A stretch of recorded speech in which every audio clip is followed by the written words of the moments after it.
Are you ready? Is you ready? You say you ready? Whole squad ready? Is you ready? Are you ready?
From Berman Stadium in Algiers, Louisiana, it's Fighting Patriot Football via YouTube on JohnCurtisPatriots.com.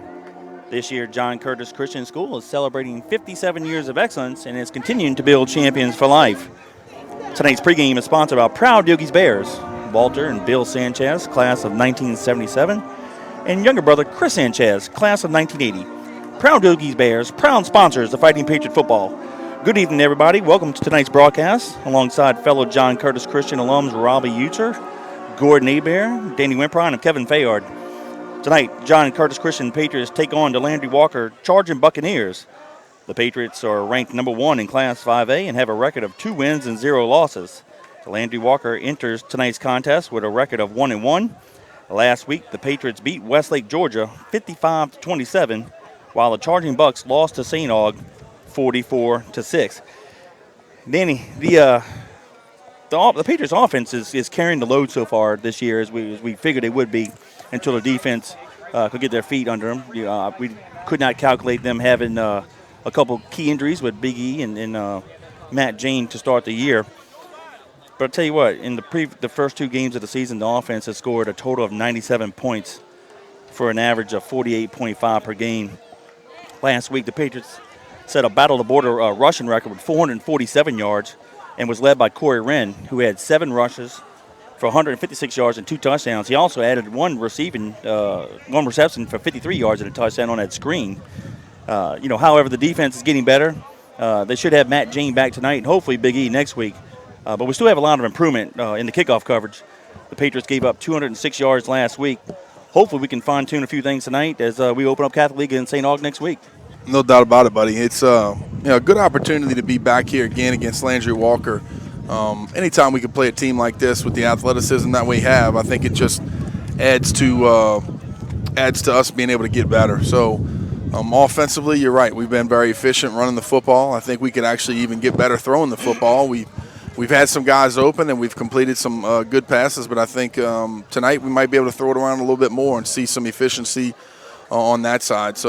But the offensive line has done a great job the first 2 weeks, opening up some big holes. Obviously, you see the yardage totals are going up, and the running backs have done a great job, and the receivers have done a great job blocking as well. Offensively, I think we've been pretty efficient. Defensively, I thought we got better last week, tackling, getting after the football. But there's still work to be done, and obviously when you're missing some key guys, you're going to do that. But I like the ability to add some depth to the defensive line, linebacker position, getting some other guys in there to play, and that just helps you down the stretch of the season, adding some depth to the roster and to the defense and as well as everywhere. So, and you mentioned it, special teams. We have to do a better job of that. We haven't scored on special teams yet, which it's obviously only game 3, but we always look forward to the opportunity to get 6 points on special teams. So, and then, of course, on our coverages need to be a heck of a lot better. And then, like you and I always say, let's just kick it in the end zone and move on from there. If you're going to take an 80-yard drive on our defense more than once or twice, then you earned it, partner, throughout the time of a ball game. So, that's not a very easy thing to do. So let's just move forward. But I think, like you said, we're getting better and better each and every week.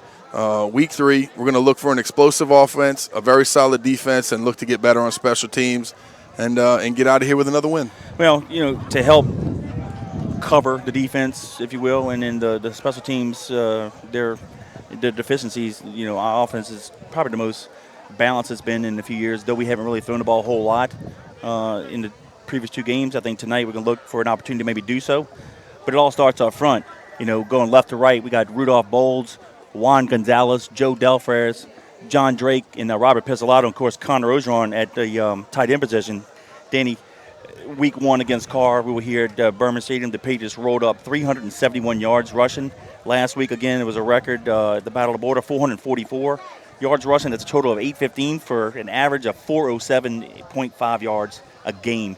If you roll up 407 yards a game, you're going to be successful more times than not. You're doing well. And another thing is, Kevin, we've been scoring. We've sustained some nice drives, and we've also scored very quickly. So that's another thing. You kind of want to give your defense a break, especially against a team like Carr, and as well as last week. You want to give your defense a break, give them some time on the sidelines, getting coached up, getting rehydrated, cooling down a little bit. But we've had a lot of explosive plays over the last couple weeks, and the defense has had to go right back out there. And, of course, special teams just lends to that. An offense having a drive, long fields, that's the exact way that we want it. So let's see what happens tonight. But I'm looking forward to, like we said, just getting better and better each and every week. Here's an interesting stat. I don't have the official stats in front of me. I do remember last week it was pretty glaring, and I would assume the same the week before. We played 2 spread offenses. Of course, we're still running a veer ball control offense. To your point, our offense has been so good scoring 2-3 plays. I think the longest scoring drive we've had maybe is 8 play drives. We're playing against these spread offenses, and usually they're the quick hitters. Right. They've been beating us in time of possession, close to 25 to 26 minutes to our 15, if you will. Who'd have thunk that? It's not, usually it's the ball control, the veer offense is eating up the time clock, but we're scoring so fast. But yet, if you'd have told me at the beginning of the year that a spread offense would have more time of possession than a veer offense, I'm like, what are you, nuts? That's crazy. You're very right when that's you say weird that. Stat. And here's the thing: would you have it any other way? You know what I mean? No. When you say you want to sustain drives, is that a great thing? Yeah. But would you want to score in 2 plays? Of course you would. Right. And the thing is, we have such an explosive offense. You have the ability to do that each and every time. So sustain drives, yes, of course. We'd like to run out the clock. We'd love to be able to sustain drives, but we'll take the touchdowns anytime we can get it. They've done a great job this year with obviously a senior quarterback recognizing, diagnosing the defense, seeing the alignment and where they're weak, and we're attacking that. With our speed in the backfield, we're able to go after the defense, score quickly, and get some points on the board. So we're going to get better and better each and every week, offensively, defensively, special teams. Looking forward to a good matchup tonight. Landry Walker's obviously probably not as good of a team as they have been the last few years when they faced us, because they got beat so bad by St. Aug last week. But you know what? Each week's a challenge. You can't take these guys light. You have to go out there. Obviously, they can make some plays. But looking at them in pregame warm-ups, Kevin, they don't look as crisp and as quick and as strong as they have been over the last few years. We still got to go out here and give them our A-game. Absolutely. If you guys are listening to us on the live broadcast and you want to interact with Danny and I, make a comment or ask us a question, feel free to send us a text to 504-259-7690. Again, 504-259-7690. Give us your name and location so we can give you a shout-out. And first text of the night, as always, Jeff Bonet, class of 1995. He's watching the Patriots from Ponchatoula, and he's saying, let's go to work, Patriots. Jeff, we appreciate, first of all, that you've done for our country. Served 2 tours of duty in the Middle East. And, of course, being a loyal Patriot fan and listener, thank you very much. The Patriots have already taken the field. They will be on the east side. Landry Walker has yet to take the field, but the Patriots are in their traditional white helmets, white jerseys, and blue pants. Landry Walker is in chrome helmets, black jerseys, and blue pants. Now, we'll do the best we can to identify their numbers. It's going to be kind of hard as it gets a little darker. On the black jersey, the number starts off with the blue and kind of fades to the bottom like an orange and yellow with a thin highlight. So it's going to be difficult for us to identify, but we'll do the best we can. Well, if you hear the noise, we're actually outside the press box. We're not in the bunker. Nice breeze. It's like in October. So maybe the PA announcer could help us identify some of their players. But, Danny, this breeze is feeling real good.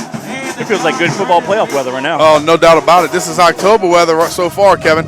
We got the band cranking up right at us. The wind's blowing in our faces. Not bad so far. It's a beautiful Friday night for some high school football. And the band's juiced up and ready to rock and roll. Kevin, you see some of our captains out there. I do. Unfortunately, I can't identify them because they're on the opposite side. The Landry Walker team is blocking it. But captains are right now doing the coin toss. And as you can hear, Landry Walker, band's cranking. And it's going to be an exciting ball game tonight. And it'll be entertaining for sure because Landry Walker is one of the better bands in the city as well. No doubt about it. Kevin, we got some good people in the stands. Landry Walker brought a bunch of people in the stands. So Berman Stadium on a Friday night. Nice, crisp little wind hitting us in the face. So hopefully we got about 2 minutes and 30 seconds left here, hopefully for some electricity. But, yeah, this is an exciting matchup for us. It has been over the last few years. And really, Kevin, this game wasn't on the schedule earlier in the season. We had some dates that we needed to fill, and we were able to do that. Thank goodness Landry Walker stepped up and said, we're not scared. We'll play the Patriots again. We have over the last few years, and they stepped up so we could fill some of those dates because obviously you need to be able to play as much as you can. And the Patriots have won the toss. First victory tonight. We will receive. Landry Walker will kick left to right. We want to thank our proud Yogi Bears, Walt, Bill, and Chris Sanchez. Proud Yogi Bears, proud sponsors of Fighting Patriot Football. Kevin, our captains were 78. Michael Kernian. That was number 16, Austin McCready, and I think that was number 41. Maybe I'm wrong about that. Yeah, Jashawn Williams. We're going to pause for the playing of the national anthem.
Oh, yeah.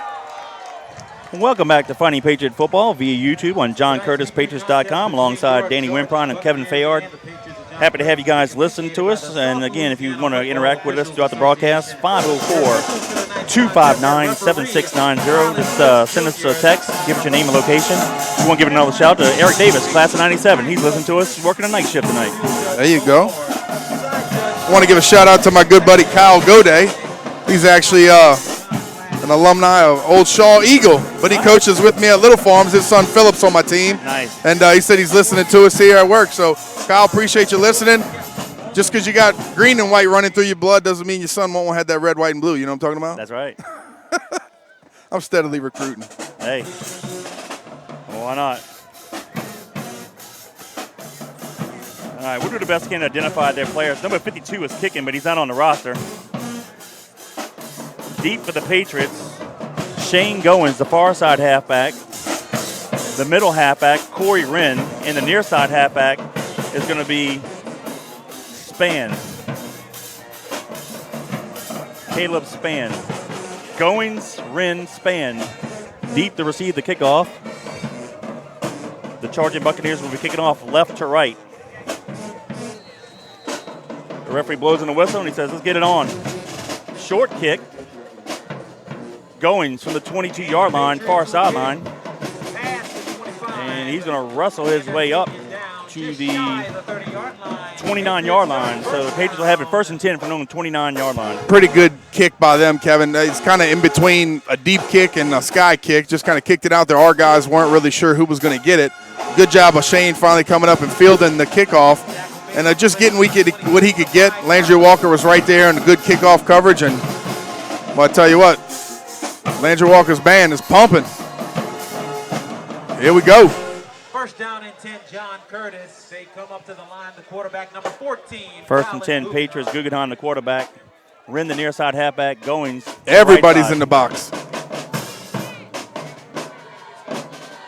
It's like a check will be at the line of scrimmage. Goose giving the backs some instructions. Sends a receiver in motion near side. That'll be Davis. We'll go to the top of the field. Shane Goins, he busted out 35-40, and it's going to be tackled at the 47-yard line. Nice run there by Goins on first down. I tell you what, though, I really, really like the check by Colin Guggenheim. I believe it was a check. He removed the receiver from the top of the field to where we didn't have any outside contain to the top of the field with the cornerback. He removed him with the motion and then ran an option to the very top, and nice first down gain. Second down 10, Patriots hit. Actually, Guggenheim got hit, and Danny, he got driven back to the 45-yard line, somehow planted his foot, and he carried the two defenders across the 50 to the 48 of Landry Walker. Boy, is he strong. I tell you what, didn't look like we blocked the soul on that play. Maybe a little miscommunication by the offensive line. But you're right, Colin just put his head down, didn't make a bad play worse, made it better, gaining about a long 5. Nice job by him. That was an old 88 open the gate. Yep. He did it all on his own. Second down. Patriots ball, not quite in the middle of the field. Goose goes to the right. He'll keep it. He turns to 45-40. Pitches it late to Wren. He's got the whole sideline. He's gone. Untouched. Touchdown, Curtis. There. Nice Flag job. on the play on the far sideline. Hold on. Sure is. Sure is. Around the 34-yard line. Let's see. Hey, but I tell you what, nice job by Colin Guggenheim executing the offense and doing a good job getting all the way down the field and then saying, you know what, last defender, come to me. I'm going to pitch it out here, and Corey Wren's going to beat you with his speed to the end zone. Let's see what the call is here on the field. What's the chance of being a sideline warning? If it is, it should be a warning, so who knows? It's not, but they're bringing it back. Oh, illegal forward pass. Yeah. He said when he pitched it, it was forward. I don't know. Yeah, I didn't see that from here, but Looked laterally it's a to me. tough angle for us. But either way, I'll still say it. That was a good job of Colin running the offense, and Corey Wren keeping a nice pitch relationship with Colin.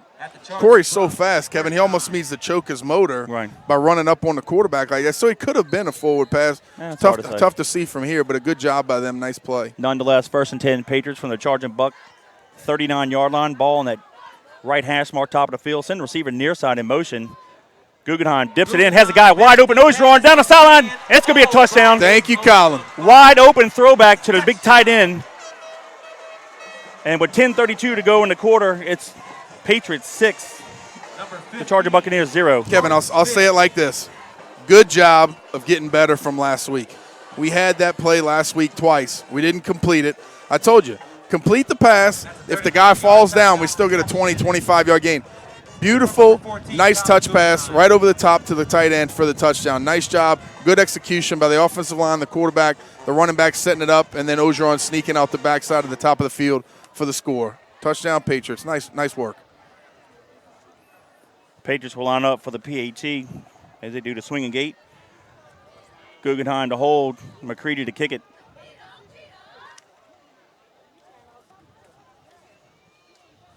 Snap. Place, kick is up. And it's good. So with 10:32 to go in the first period, it's the Patriots 7, the Charger Buccaneers 0. Kevin, for that scoring drive, I want to say thank you to our good buddy Jeff Arseman, class of 1986. They're located at 1112 Avenue H in West Wego. They specialize in homemade hand-tossed pizzas, lasagnas, meatballs, and spaghetti, and muffaladas. Go check them out. 1112 Avenue H in West Wego. Give them a call. Tell them the broadcast team sent you. 341-9650. Check out the website, www.moespizzanola.com. Jeff Arseman, Lisa, John Curtis Christian alum, Moe's Pizza, we appreciate your support of the Patriots. Danny, that was a 4-play drive, went 71 yards in distance, 120 off the clock. Guggenheim to Ogeron on a throwback pass that took 39 yards in distance. McCready's PAT makes it Patriots 7, Charging Buccaneers 0, and you got to like the way the Patriots started off there. No doubt about it, Kevin. And what I really like is with everybody up on the line of scrimmage, the coach is saying, we're going to recognize it, we're going to see it, we're going to give it a few plays, take some time, and then try to sneak the guy out the back door, because you saw it just as well as I did. Everybody is up in the box. They want to get involved in that run game, and that's exactly what we spoke about the last couple weeks. When they get involved in that run game, you just have to show the ability to make the pass, the ability to sneak out the back door, do some play action, or throw the ball deep, or just challenge them down low. Do what you got to do to be efficiently offensively, to be able to be balanced enough to where they respect the pass and back out of the box. Deep for the Charging Buccaneers, and their halfback is number 20. He's not listed on the program, and the far side is number 2, Davis. McCready to kick it. and he hammers it in the middle of the field. We feel it at the 16-yard line. Guys dance around the field, breaking a couple tackles, and finally we drag him down at around the 19-yard line. Danny, we were very close to being offsides. I don't know how they didn't call it, but we'll take it. To the top of the field? Yeah. I saw it too, yeah. We'll take it, though. And that's another thing that we talked about over the last couple of weeks. I think the first game, what was it, twice we were offsides? Last week we were offsides once. Definitely something we have to get corrected. Yeah, but I saw it too. I didn't want to say it. I almost saw him reaching for his flag, but he didn't. So here comes the defense. Yep, I'll give a big shout out here to Big Barry. He's at the house, says go Big Blue. Of course, a teammate of mine, Shea Terrio, he's watching from Colorado. Go Patriots, time to go to work. And then Rob Welch from Iowa. He's a buddy of Rodney Guggenheim from his Iowa State days. So we appreciate you guys. Thanks for listening, Rob. Shotgun formation. First down and 10. 3 receivers near side. Quarterback keeps it near side. Has a little bit of running room. Face mask. He gets tackled at the 26-yard line, but add 15 more yards to that. That's Hudson, the quarterback. Yep. Everybody in the stands saw that one. We reached out and touched somebody. Unfortunately, it was on the face mask, and they got it. And Kevin, right there, they just spread everybody out. Faked the zone inside, and then the quarterback did a good job just keeping it. And our guy was up the field a little bit too much, and he kind of just juked him outside, came back up and inside, and they're going to have some extra yardage tacked on 15, from the face mask. Yep. They'll place the ball at the 41-yard line, so it'll be 1st and 10 charging Buccaneers, 10-14 to go in the first period. On that last tackle. First down and 10 charging Bucks. Mosley is the running back. At the 41. He'll stand to the left of Hudson out of the shotgun. 3 receivers to the left, 1 near side. Mosley takes the handoff, bounces it Right up the middle to the left side, has a lot of running room, and he's going to be finally tackled. Ball's on the ground. Patriots got it. Danny, that's a very fortuitous recovery because Landry Walker was driving, and that's been a problem for us the previous 2 weeks, getting gas at the middle. Right there, Kevin ran it right up the gut for a really nice gain, probably 15 to 18 yards right there, and then the ball comes squirting out, and thank goodness we recovered it. But, our run game defense has not been the best, but that is, of course, something that we talk about getting better at each and every week. We have to continue to work hard and, stay in our rush lanes, do what we're coached to do, keep getting better. And obviously, Big E, there's a big hole to fill there in the middle without him. 1st and 10 Patriots from their own 39-yard line. Twin receivers near side. Guggenheim on the center. He'll go to the right. He hands it off to Shane. Shane Goins! Goins gone! Shane Goins, one play, 61 yards to the house. 9:46 to go in the quarter. Patriots now lead at 13-0. We talked about it in pregame. You'd like to see us sustain some drives, keep the defense off the field. I know it's early in the game, so it really doesn't matter. But we have been so explosive offensively. And, Kevin, that's one thing that the defensive alignment like that will give up. You have nobody on the 2nd and 3rd level. Everybody is lined up on the line of scrimmage. So when you make the perfect read and the give right there, there's nobody else to be able to defend it. We're right there. Shane Goings uses speed, sprints to the end zone. Another touchdown, Patriots. Nice job. Way to call it out, senior quarterback. Way to put us in the right spot. Good touchdown. Patriots line up for the PAT. Snap. Plays, kick is up. And it's good. So with 9:46 to go in the first period, it's the Patriots 14. The Charger Buccaneers 0. Patriots 14, Landry Walker 0. Danny, that was a one-play drive. Went 61 yards in distance, 9 seconds off the clock. Shane Goins, 61-yard touchdown run, and McCready's PAT makes it 14-0 Patriots. Whew, tell you what, that was nice. Kevin, for that scoring job, I want to say thank you to Anytime Fitness of Metairie. Check them out, 5200 Veterans Boulevard, right there, 70,006. Give them a call, 504-218-4814. Of course, the owners are John Curtis Christian School alums Damon Lepper and Janice Toops Lepper. They're offering 24/7 access to over 4,000 clubs worldwide. Cardio equipment, strength training equipment, free weights, personal training, small group classes, and, of course, mention Patriot Nation during sign-up and receive free enrollment and 10% off your monthly membership dues. Give them a call, 504-218-4814. Go check them out, 5200 Veterans Boulevard. Anytime Fitness of Metairie. We appreciate your support of the Patriots. Yeah, I didn't hear who number 20 is on the return, but Davis, number 2. Now it's getting dark here. The sun's setting. They have these dark jerseys, but the numbers are dark, and that's going to change next year, and I'll explain in a second. and it'll be helpful for both you and I when we call games in the future. McCready hammers it into the end zone like he should, so it'll be 1st and 10. Charging Buccaneers at their own 20. Federation rules, they came out about 2 years ago. They gave schools 2 years, so next year, 2020, you have to have contrasting numbers on the jersey. So if you have a light jersey, you got to have a dark number, or if it's like this dark number, you got to have some kind of brighter number. Good. Yeah, so. it's tough. Make it a lot easier on us. Kevin, we got a shout-out from Juan. He's at Jean Lafitte Harbor. Said, I want to give a big shout-out and say thanks to all you do to the JCCS film crew. Nice. Juan's been on the film crew the last couple of years. That's true. And we appreciate it. We got Big Nick up here in the booth with us, or outside tonight. All right. Twins to the top, twins to the near side of the field. They'll hand it off to Mosley. They go to the left again, and he gasses the Patriots for a good 8 yards to the 28-yard line. And is Jane out there? Kevin, I haven't noticed Jane He's not to be out there. yet. Okay, He's just checking. supposed to play tonight. Right, all right, just checking. Let's see how it goes, get some of these other guys some reps, maybe seeing how he feels. And obviously, in warm-ups, Kevin, who knows? Yeah. Maybe he aggravated a little more, or maybe he was ready to go. But hopefully we'll see him. Split to the top of the field, trips near side. Mosley lines up to the right of Hudson. Hudson hands it off to Mosley. He goes to his left. He'll have the first down and more. He gets tripped up and tackled around the Patriot 42-yard line. So, Danny, film study had to show the Charging Buccaneers that both Carr and Westlake, Georgia, had a lot of success gashing us, if not at the middle, just to the left of either tackle and getting big yards. Last week, Westlake had 20-yard carries 2 or 3 different times. Yeah, and Kevin, that's the thing. They've been getting past our first line of defense, getting up to our linebackers and the DBs. So we got to do a good job. And, it's one of those battles, 6 in one, half dozen in the other. Do you get up in the box trying to do the same thing that teams do to us, or do you hang back for the pass? Because I promise you that's coming too. Yep, trips top of the field, split near side.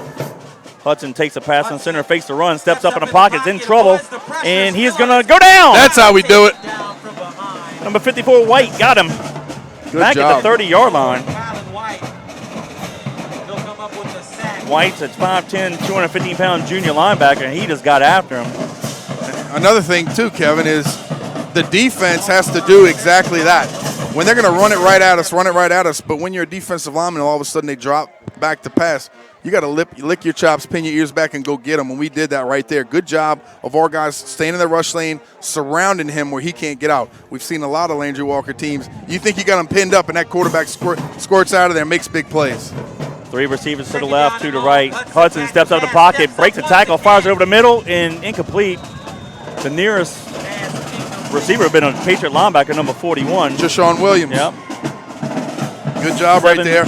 7:45 to go in the quarter. It's 3rd down and long. And again, good rush by the Patriots being right there, making that quarterback feel a little worried in the pocket, having to step up into the pocket and move a little bit. Trust me, quarterbacks want to be able to step into their throws, feel confident and comfortable, being able to let that thing go when they see an open receiver. Good job of our defense making him feel a little uncomfortable and forcing the hurried throw. They'll go with the empty set again. 3 receivers near side, 2 top of the field. Ball at the 30-yard line. 3rd and 17. Hudson takes the pass from center, steps up in the pocket. Going to fire it deep. Has the guy open and incomplete. Nice coverage. Yep, Dante was on it. As was, I didn't see, was it McMillan back there with him? Yep, McMillan too. Yeah, Dante Thomas actually was the main defender. So that'll make 4th down and 16 with 7:39 to go in the quarter. Dante Thomas, a senior cornerback as well. We've been looking forward to him getting a lot better this year and seeing some more action. It's hard to talk about the DBs a lot, Kevin, when they don't really challenge you down the field.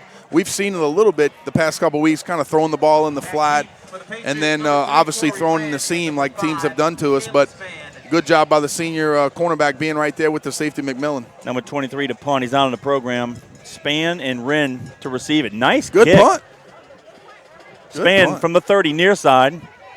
35 dances around. He probably should go on the top of the field, but he's going to be thrown down at the 34 to be 35 to be official. So 7:26 to go in the quarter. 1st and 10 Patriots thrown 35-yard line. Yeah, and I saw what he saw. We really had it to the top of the field. He had to make one guy miss, but actually that guy had the leverage a little bit deeper into the field there, and he had to turn it back up. And sometimes you just got to get what you're going to get. Yep. Knife it forward, try to get a few plays, good job by them. Actually, really nice punt, Kevin. I agree. Put that thing in the air, let it come down, let his punt coverage get down there. So good job by them.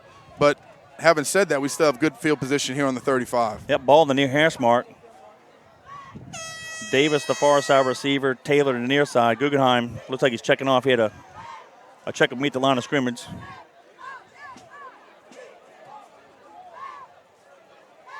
He'll go to the top of the field. Googs hands it off to Alexander. Gain of 1. Good play by the charging Bucks. Danny, as we've seen it so far in the first 2 games, Alexander, he's the big bruising running back. And he will also play a little bit at linebacker. They moved him from linebacker to running back to get us some depth. Yep. And he'll go a little bit both ways. And he scored a pretty physical touchdown last week in Shreveport. That's right. Yeah, the thing, Kevin, is what's so great about our offense is the depth that we have year in and year out at the running back position. Rotate guys in, some fresh legs that can move and run with some power. Ball in the middle of the field, twins to the right. They'll come near side. Guggenheim hands it off to number 2, that's Ward. Danny, what I like about Ward and LeBranch, and we talk about this off the air, they're so short that in our offensive line, it's such a big, tall bend.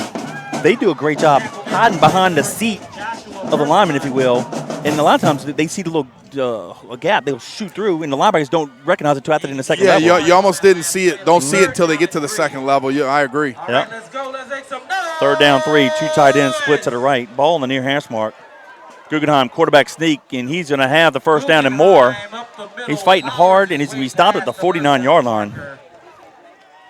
I don't think, Danny, teams understand how physical and how tough Guggenheim is. He's just a hair shy of 6 foot, but he's strong. He reminds me of you. We probably had a quarterback as strong as you. Trust me, he's every bit of 5'11", probably 200 pounds now, and he is very strong in his lower half. I don't think any of our quarterbacks you would say they're strong because they bench press a lot. Our guys are very physical because they squat, they clean, they do the explosive lifts. Colin's no different. He's very physical. Not only that, he's very fast, Kevin. So if he could break a tackle, they're probably not going to catch him either. But a good job of him recognizing on that play that, like I said, when you get past the first level, Landry Walker's going to have some trouble tonight if they continue to crowd the box. That second and third level is just not there. If we can get through it, we're going to do some damage. 6:04 to go in the quarter. It's the official hydration break. So timeout on the field. Patriots 14, charging Buccaneers 0. Kevin, for that break in action, I want to say thank you to our good buddy Juan over there at Gene Lafitte Harbor. They offer a wide range of services and rentals such as bow or rod and reel fishing charters, RV campground rentals with 30 and 50 amp hookups, cabin rentals for small and large groups, airboat swamp tours, boat storage and boat slips, workboat rentals, pavilion rentals for hosting fishing rodeo fundraisers just like we had. And they have a fully stocked hardware store in the marina. And new this year, you can dine at the Barge restaurant for breakfast or lunch. Go visit the details at GeneLafitteHarbor.com or check them out. John Curtis Christian alum, Shaw Cuevas, class of 05, 689-2013. That's 504-689-2013. Gene Lafitte Harbor, we appreciate your support of the Patriots. First and 10, Patriots from the 49. Ball in the middle of the field. Guggenheim fakes it in the line of scrimmage, looks back field, throws it to Taylor down the right side, and is intercepted. Credit the defensive back. The ball was just a hair underthrown. Taylor had to slow down for a step, but it allowed the cornerback to catch up, and he cradled the ball at the 15-yard line. This is what I'll say about that, Kevin. All right. I've been talking over the last couple of weeks how you got to throw the ball up. You don't overthrow them. I still say the same thing. But that receiver right there has to go up and battle for the football at its highest point. If it's underthrown, obviously, if he throws it 2 or 3 yards further, Joe probably makes a great catch, runs in for a touchdown. Not the best throw, but as a receiver, you got to go up for your quarterback, get it at its highest point, and at worst, it should be an incomplete pass. 5:57 to go in the quarter. First and 10, charging Bucks from the 16-yard line. Now hand it off to the running back over the left side. Mosley again, gain of 9. So Danny, looks like right now Mosley's going to be their bell cow as far as who's going to carry the load. And he's got to have close to 50 yards already. I'm telling you, they're gashing us at times, Kevin, right up the middle. And, our defense has to step up, get in those gaps. and be able to protect here defensively. Of course, we had a turnover, and we forced them to punt, but we have to do a little bit better here in the run game.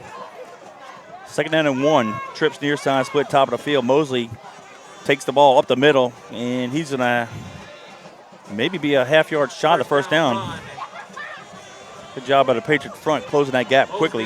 Yeah, I think that was Krieger right there along with Angelo Anderson doing a good job just staying strong right there, being physical up front, stopping them for look like a very, very short gain. Let's call it no gain. 3rd down and long 1, 4:52 and counting. We're in the first period. The Patriots 14, the Charging Buccaneers 0. And Matthew Jane checks into the game, Kev. Yeah. Hudson under center. Let's see if he quarterback sneaks it. Nope. He's going to do an option, and the Patriots got him. Nice. Tackle for a loss. Kayla Spann came from the backside, Danny. They tried to do an option near side, and Spann just ran him down, and he tackled him back around the 24-yard line. Nice job. Good Loss call. of 5. Good call right there by DB coach Tommy Fogbacher, bringing him backside, letting him go, and good job. I'll tell you what, Jane stepped right in the hole, tried to take on the dive, and then bounced out to the QB, and defense did a good job of just kind of stringing it out, running to the football, making a nice play. Pons and Wren are the deep for the Patriots. They're going to stand around the Patriot 44-yard line. Here's the punt. Well, wobbly kick. Wren fields it at the 50. Tries to get to the top of the field, and he's not going to break that one tackle, but Dan, if he breaks it, he'll score easily. Yeah, good job of running him down. Who's this number? Number 38. 38. Jerry Williams on the tackle, so credit him. Because Danny, if he don't make the tackle, that's a touchdown. No doubt about it. And they had some extracurricular stuff going on at the top of the field. Guy kind of just staying in our guy's grill and kind of pushing back and forth. It looked like that's probably going to be on Landry Walker. Personal foul against the Charging Bucks. So the Patriots had really good field position at the 50-yard line. Now it's going to move it to the 35. And I don't mind all of that little pushing and shoving. Just do it between the whistles. So with 3:46 to go in the quarter, 1st and 10 Patriots at the plus 35.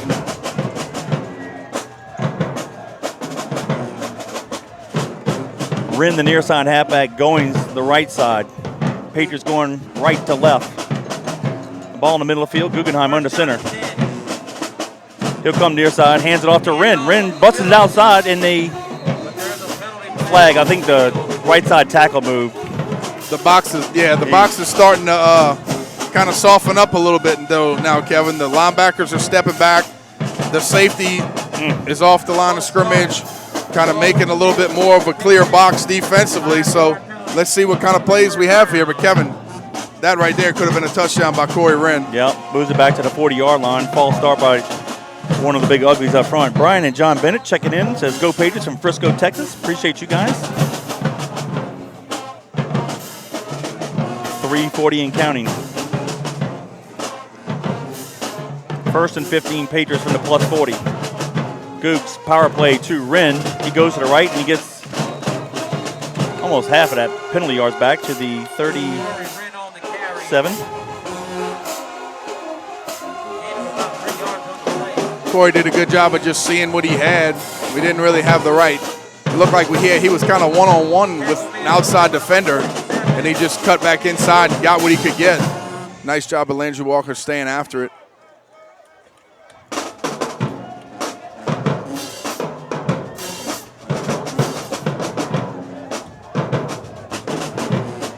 Twins at the top of the field.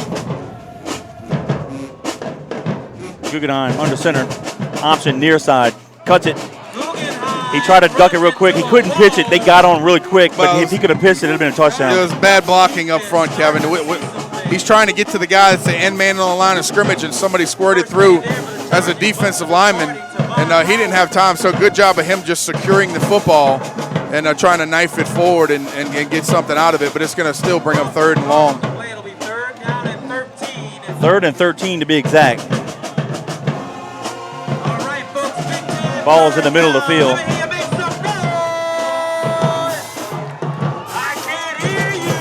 All right, Twins to the top of the field.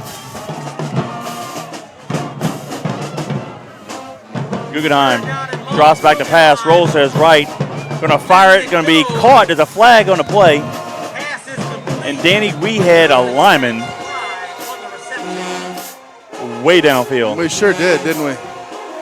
We sure like did. Number 61 is equal with the receiver, 15 yards down the field. He was. I tell you what, and that was a great Holy strike mackerel. right there by Colin Guggenheim. He put that one on the money with some force. And Jerry is getting in his ear hole. receiver said, I want to score 2.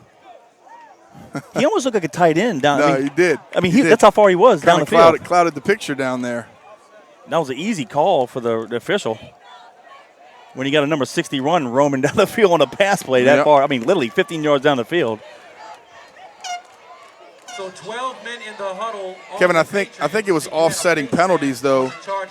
Yeah, the face mask on the Buccaneers. So All right. thank goodness for us. It doesn't get worse from there with them linemen downfield, but it's going to bring up 3rd and 13 again. Yeah, 1:57 to go in the quarter. I know we got to get some more points here before the first quarter ends. Rin, the near side halfback, Goins, Just because. the far side on the right. Receivers to the top and near side on the bottom of the field. Guggenheim is checking off here to check will beat the line of scrimmage call. Option near side. Guggenheim's going to dunk it. He's going to have the first down and more. He's to the 20, 15 inside. He's to the 5, and it's going to be tackled at the 3. I told you he's fast too. Boy can run now. Watch it. Great job. Kevin, the same thing happened. We're not able to get to the end man on the line of scrimmage. Colin did a good job of recognizing it and just ducking it inside. And right there, he could get to the second level. Did a good job of cutting back inside and doing what he had to do and then just using his speed the rest of the way. They chased him down at about the 3-yard line, I guess. Yep. But a nice job by Colin. Recognizing it, get 2 hands on it, and Colin's coming out the game. Sure is. Might have fallen on the ball. Taylor comes in at quarterback. 1st and goal, Patriots from the 3. 2 tight ends split to the right. Taylor, quarterback, keeps it up the middle. He dropped the ball. And the Buccaneers returned it to their own 11-yard line. So, wow, what a missed opportunity by the Patriots. Interception on the previous drive. 1st and goal to 3, and we fumbled with a new quarterback. Okay. Wow. Let me set this up for you. Do that, please. And for those of you out there who've never played center or quarterback, you might not understand, but this is a real thing. When a new guy comes into the game and puts his hands under your butt, it's a different feel. Another thing, when the center has to come off of the ball on a quarterback sneak, a lot of times they hold the ball. They give the ball up a little bit quicker than normal because they're trying to get off of the ball so quick.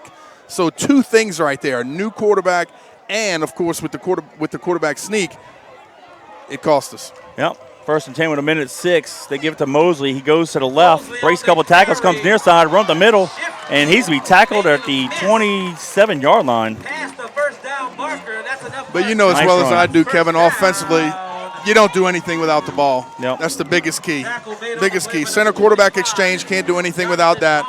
It cost us, and we're putting our defense back out on the field with 49 seconds left here in the first quarter. Gordon, if you can, try to get an update, see if that's a serious injury or if he just fell in the ball or something. Yep. 40 seconds and counting, but that's 2 drives. I get the interception, but Right. we really should have punched in for 6 right Yeah, there. after a nice run by Guggenheim, we got to Yep. be able to get that ball in the end zone. All right, 3 receivers to the left, 1 near side. Mosley lines up to the left of Hudson. Hudson will give it to Mosley. He comes near side, tries to turn the corner. He does, has a few extra yards, and tackled around the 37-yard line. Matt Jane with the tackle. And we got to get outside, Kevin. Good job right there by our defensive end. I thought he got held, Marquise Martin. But number 25, Jonathan Pons, he's got to get outside, keep contained. Don't let that guy get outside of you and do some damage with his wheels. It is 1st and 10 to the 37. 12.1 to go in the quarter. So that's going to be 1st down, charging Bucs. And Jay Ecker concurs with your assessment.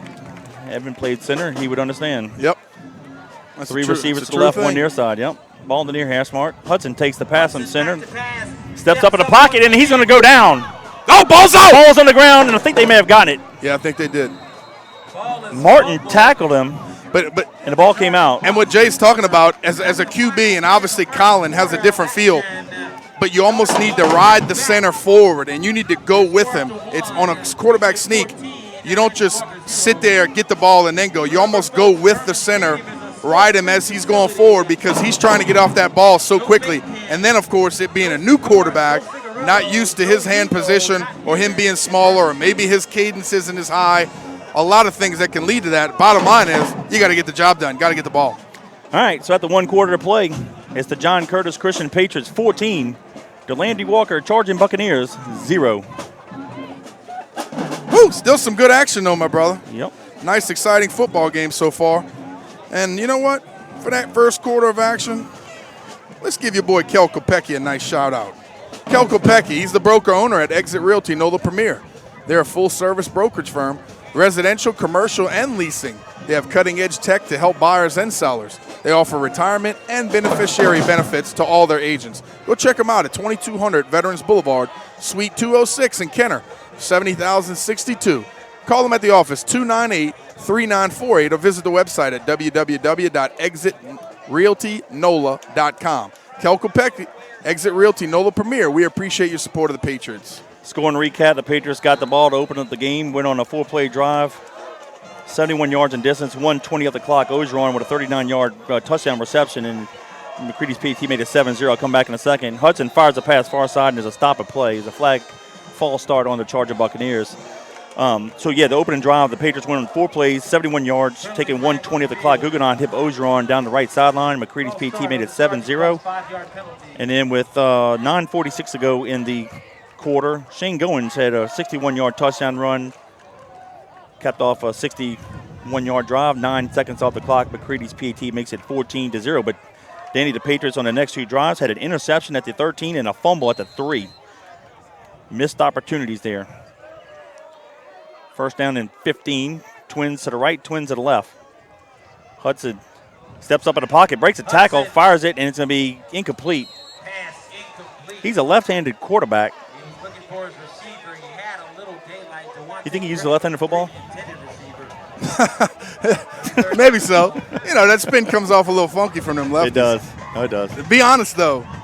The way that the ball comes in from a lefty, a lot of people don't realize this either. It's different. The way that the spin comes from a lefty is different. Not only, of course, it spins the opposite way, but the point of the ball comes in, at a different angle. It's just different. It's weird catching from a lefty when you've basically caught from righties your whole life. Yep. But it is coming out of his hands a little funky tonight. 11:55 to go in the half. Hudson takes the pass from center, steps over the pocket, throws it far side to be caught. Except that one. Still shy of the first down. So we tackled at the 42-yard line. I was about to say that's because of our rush, but then he goes out there and throws a pretty good dart, but it's still going to bring up 4th down. Yep. Number 80 on the reception for the charging Bucks. So the defense holds. That's Lamont Coleman. Let's see who goes back for the Patriots. Wren and Still 4 Spann. yards short of the first down. That'll be 4th Spann down. will be the far side halfback. Wren the near side. They're going to stand at the Patriot 30. 11:25 to go in the half. Kevin, I almost like when they get off great punts so we could set up a nice return here. See what he has. Another nice Tell you one. what, Good strong leg. Here's Wren from the 22-yard line goes to his left, has the wall, but he runs inside the wall. Doesn't matter. He's at the 40 and got hog-tied at the 42. He's going to be okay, though. Yep. Almost gave him a headlock. Good job by him hitting it with some speed. And but he ran inside the wall as opposed to outside, but I don't think he could got to the outside. No, I don't think so either. Good job by him getting the ball and just getting vertical. And Patriots, again, with 11 minutes left in the second quarter, get the ball on the 43-yard line. So great field position. And that's kind of what we're talking about special teams-wise, Kevin. Just put your offense in a good position and help your defense out as well. Good news, Googs is back in. He must have just fallen on the football. Ball on that left hash mark. Patriots going left to right. We come near side. That's Alexander. He fights hard to the 46-yard line. I heard the pads pop up here, Danny. Definitely. I think that linebacker scraped hard, came up a nice collision right there, and Alexander continuing to run hard. Like you said earlier, he's a stocky little guy, and he runs the ball really hard also. They got to get the ball to the Charger Buccaneer 47. The ball is at the 46, right in the middle of the field. Guggenheim goes to his left, hands it off. And that's going to be Corey Randy to the corner. He's to the 40, 35, 30, and run out of bounds. They're going to say he stepped out of bounds at the 32-yard line. Nice run there by Corey. Yep, good job right there.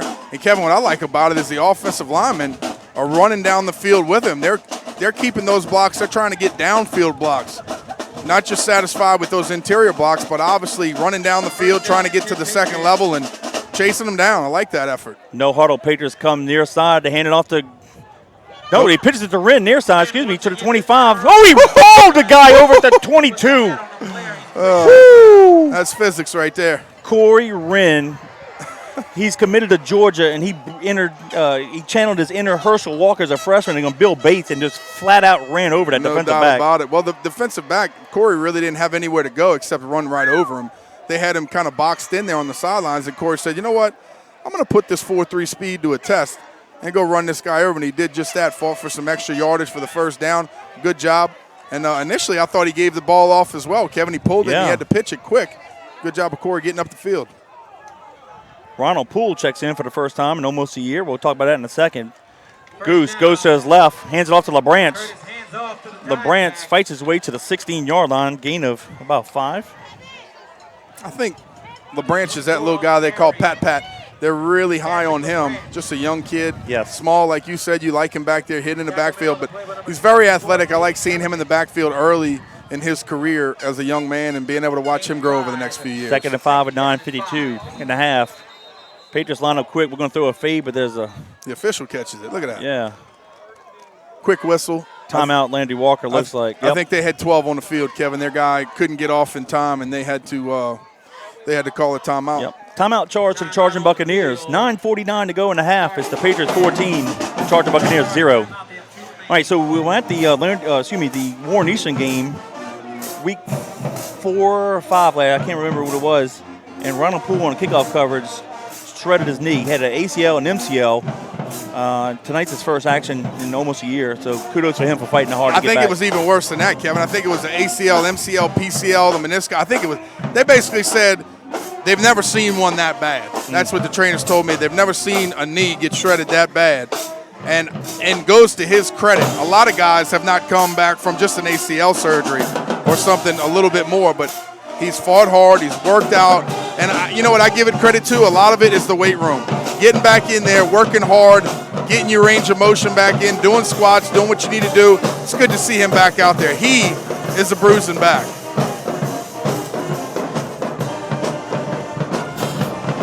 Second down 5, Patriots from the Charging Bucks 16-yard line, ball in the middle of the field. LeBranch, the left side halfback, Poole, the right side. Gooks back to pass, throws it, has it to big tight end Ogeron. He's had the first down at the 10-yard line. He tried to put the move on the defensive back, but he slipped. I've seen a couple guys slip towards the sideline tonight, kind of on the numbers and close to the out of bounds. I don't know if it just has been wet down there. That turf's just kind of getting worn out. It rained earlier too. But yeah, I've seen about three guys slip down there close to the numbers. First and goal from the 10. Well, they said they put the 11, so we can get the first down to 1. Let's just score. I'm with you. Davis checks into the ball game at receiver. Ward and Alexander, the halfbacks. Goose comes near side, keeps it, fights hard. He's at the 5. He's to the goal line. Touchdown. Oh, they're going to say he's at the 1. Down. You got to be kidding me. Oh, I thought he was in for sure. But a nice hard run by him, Kevin. And, hey, like you said, is that a first down? It'll be first and goal now. Yep, sure is. First and goal. I bet he calls his own number again. Why not? From my vantage point here, I bet he does. I sure thought he scored. Yep, no doubt. 9:13 to go in the half. First and goal, Patriots from the half-yard line. Let's do it again. I mean, that ball is almost touching the goal line. Yeah. 2 tight ends split to the left. Guggenheim keeps it. He's in. Yes, sir. They're going to call him down. No, I'm joking. So with 9:05 to go in the half, the Patriots extended lead 20-0 at the PAT Pendon. Kevin's neck snapped hard back at the Good job by Willis. Good job right there, though, Kevin. Again, sustaining a nice drive, taking a little bit of time off the clock, and some big plays there again out of the backfield. Throwing the ball a little bit. Got it out in the flat to Ogeron. Like to see him with his hands on the ball. You and I were talking earlier. the tight end historically for Curtis really catches most of the balls. And so far tonight, he's got 2. And it's good to see Ogeron with his hands on the ball a little bit, again on that drive, and a nice drive for the Patriots getting 6 more. Patriots line up for the PAT. Snap. Place, kick is up. And the extra point by McCready. And it's good. So with 9:05 to go in the half, it's the Patriots 21, the Charging Buccaneers 0. Danny, that is a 7-play drive, 57 yards in distance, 1:59 off the clock. Guggenheim with a 1-yard touchdown run, and McCready's PAT makes it 21-0. Fantastic job offensively. Been doing a great job this whole year getting the ball in the end zone. Kevin, for that scoring job, I want to say thank you to Yaya's Comfort Food, our good buddy. Connor Mullins does a great job out there. Go check him out, 2317 Hickory Avenue, right there in Harahan. And I tell you what, some of the best breakfast or lunch you will ever have. Walk in there and tell him you want the Danny Special. You know what the Danny Special is? Whatever he's got, that's going to make your tummy go, I'm coming back to this place. I'm hungry because I do it all the time. I go in there and I say, what you got for me? He hooks me up. I don't even have to order off the menu. But if you do, he's got some of the best stuff you're ever going to taste. Great job.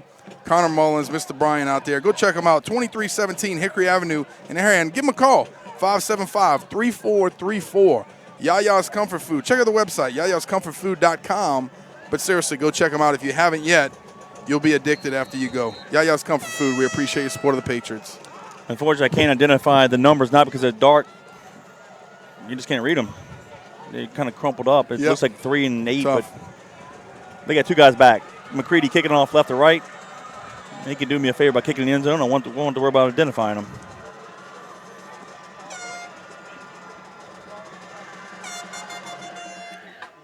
Line drive, fielded at the 15-yard line by the up back.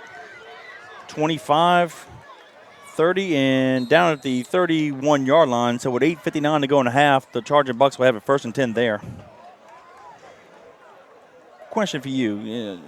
That was number 27, Kevin. Got the return. Go ahead. Yeah, he's not on the menu. Not on the menu? Yeah, I'm thinking this food guy's now. thinking of Yaya's. Come on, baby. On the roster. Down here where Taylor fumbled it. Why do you think they'd go with him, not McCready? 1st down and 10 at their own 31. I think Colin got injured. That's all. I think something Yeah, happened but to put him. McCready in, though, is what I'm saying. Backup quarterback. Oh, why don't? Oh, because I think they want Taylor to get some reps, just in case. Just in case. Honestly, I don't really want McCready in the game. I'll put it to you this way. I don't know who we have after McCready as a kicker and a punter, but he's as big of a weapon as really anybody else on the team. So I say if that guy gets hurt, who knows who's punting? I mean, I know we probably have somebody as a backup. I just don't know him yet, but I'm sure they do a good job. But you know what I'm saying? As a senior punter, kicker, that's a valuable weapon that on the 1-yard line, something silly like that on a quarterback sneak, you don't want him getting hurt. Mosley with a gain of 9. Could be a gain of 8. You know there's a lot of ruckus down there on the pile on the 1-yard line. Yep, 2nd down 2. Twins to the top, Twins near side. Hudson takes a pass in center under pressure. Come get him. Fires over the middle field, caught and dropped. James dropped it immediately, but Martin was all over the quarterback. And tell you what, if he'd have delayed a half a step, he'd have been sacked. We're right there. What's enough for the 1st down at the 50? And that's what we missed. Though the guy caught it, James dropped him. The previous 2 weeks, we didn't do so well tackling, especially against Carr. They had a ton of yak yards. Yeah, and Jane will come up and hit you for sure. Yep. He's a little stocky guy who built low to the ground. He'll come up. He's got some good leverage behind his pads. 7:53 and counting. Charging Buccaneers 1st and 10 at the 50-yard line. Hudson fires it far side. It's going to be caught at the 38-yard line. Breaks a tackle. Breaks 2 more tackles instead of 30, 25, and slung down to 23-yard line. Breaks 3 tackles, Kevin. Got to be able to get to that ball, attack the football in the air, and go wrap up. 7:39 to go in the half. 1st and 10 Charging Bucks from the Patriot 23. Curtis on the reception.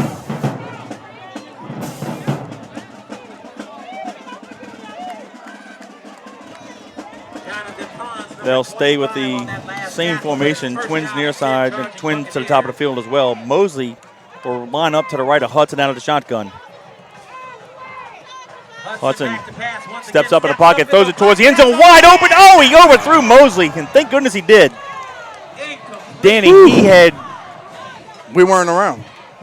Spann beat by at least 5 yards, wide open. Nobody was around. Ooh. And honestly, Kevin, I don't know if that Spann, that could be – who was playing corner? Was Gulling playing corner again? Because if that's his deep third, he's got to be back there. And I think he got sucked inside. And you know, it looked like Spann was – he was the nearest defensive back on the coverage, but yeah.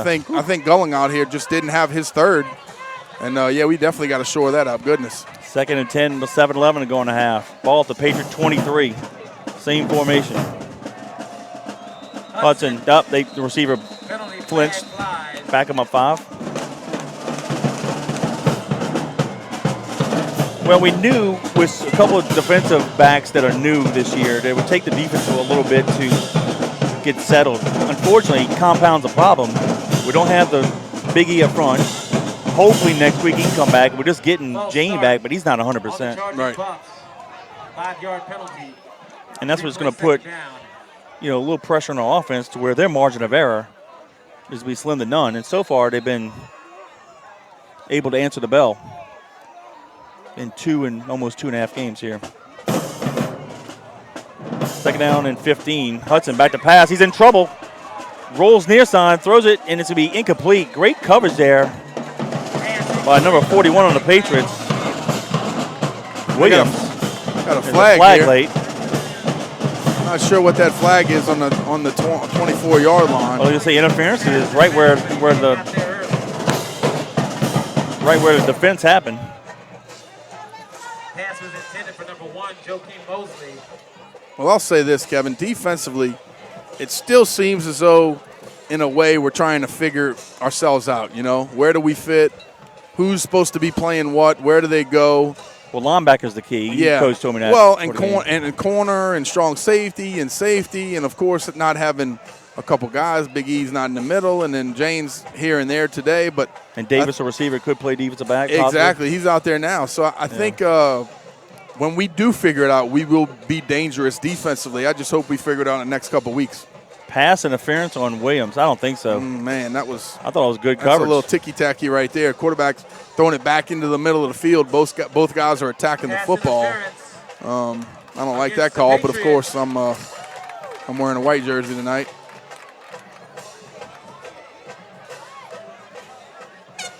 It's not going to be a first down. It's only a 10-yard penalty, I believe. And it was 1st and 15. Yeah, they're still trying to figure it out. 2nd and 15. Still trying to figure it out. So it'll be a 15-yard penalty. I shouldn't. Well, yeah, I guess it is. I don't know. They move back to the 15. 2nd and 2. Just a yard shy of the first down, so that'll make it second down and 1. Caught a long one. Yep. And here we go. Let's stuff them. It's at the 14. Yep. All right, 2 receivers to the left, 2 to the right. Mosley lines up to the left of Hudson. Now he shifts to the right of Hudson. They'll stay in the shotgun. Hudson takes the pass on center, and he had blitz by Spann, but he beats it. He runs to the middle and have a first down, and 1st and goal to be exact. Danny Spann had a cornerback blitz from near side. He just went too fast, and Hudson just ran up the middle. Yep. Good job, though, forcing him inside. And but a nice play with by the quarterback with his legs, and he's a good athlete too, Kevin. Yeah. We've seen a lot of quarterbacks, coming out of Warren Easton and Carr and Landry Walker, of course tonight. But I mean, these guys have athletes all the time playing the quarterback position, and they can hurt you. 1st and goal from the 8. They're going to center I formation. They hand it off to Mosley. He'll cross the 5 to the. Well, they're going to mark it the 5. Gain of 3. 2nd and goal was 6:32 to have and counting. Let's give a shout out to Cody. Shags and I are watching this in Starkville. Appreciate you. The Mississippi State Bulldogs. We play in Kentucky. Want to say congratulations to Cody. He was a walk-on, earned a scholarship. Proud He's of also him. a team captain. We saw job, that, buddy. We saw that video. That was cool. Proud of you, 2nd and goal from the 5. You know how you get a scholarship, dude? 2nd down and goal from the 6. You earn it. That's right. I like that. Twins to the right, split near side. Quarterback rolls near side, fires it. Whoa. He had a guy open in the corner of the end zone, and he threw it 5 yards over his head. Oh, yeah. That wasn't even close. And that's going to be the official hydration break. So official timeout, 5:58 to go in the half. It's the Patriots 21, the Charging Buccaneers 0. I think he would have done better just taking off and running that one, Kevin. That thing was a moon ball. He reminded me of McMillan for Tulane last night, throwing a rocket to wide open guys. I'm telling you, man. How about that game last night, huh? That was impressive. Good for them. That was exciting. I tell you what, I stayed up to watch the end of that one, and I think Tulane's moving in the right direction. Kudos to them and their coaching staff and Will Hall and Coach Fritz. And I tell you what, it's got a commit from one of our guys, Angelo Anderson.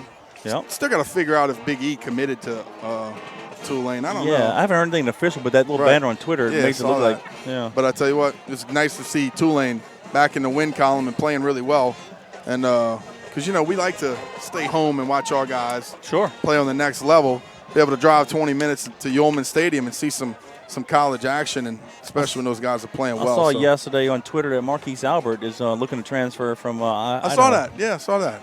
Saw that. He reopened his recruiting, it said. So they entered a transfer portal. With the way that they do it now, with all these crazy rules and being able to transfer and do whatever you could do, I guess he's exploring his options. So let's see what happens. But, he was a good football player, too. Liked watching him for a long time.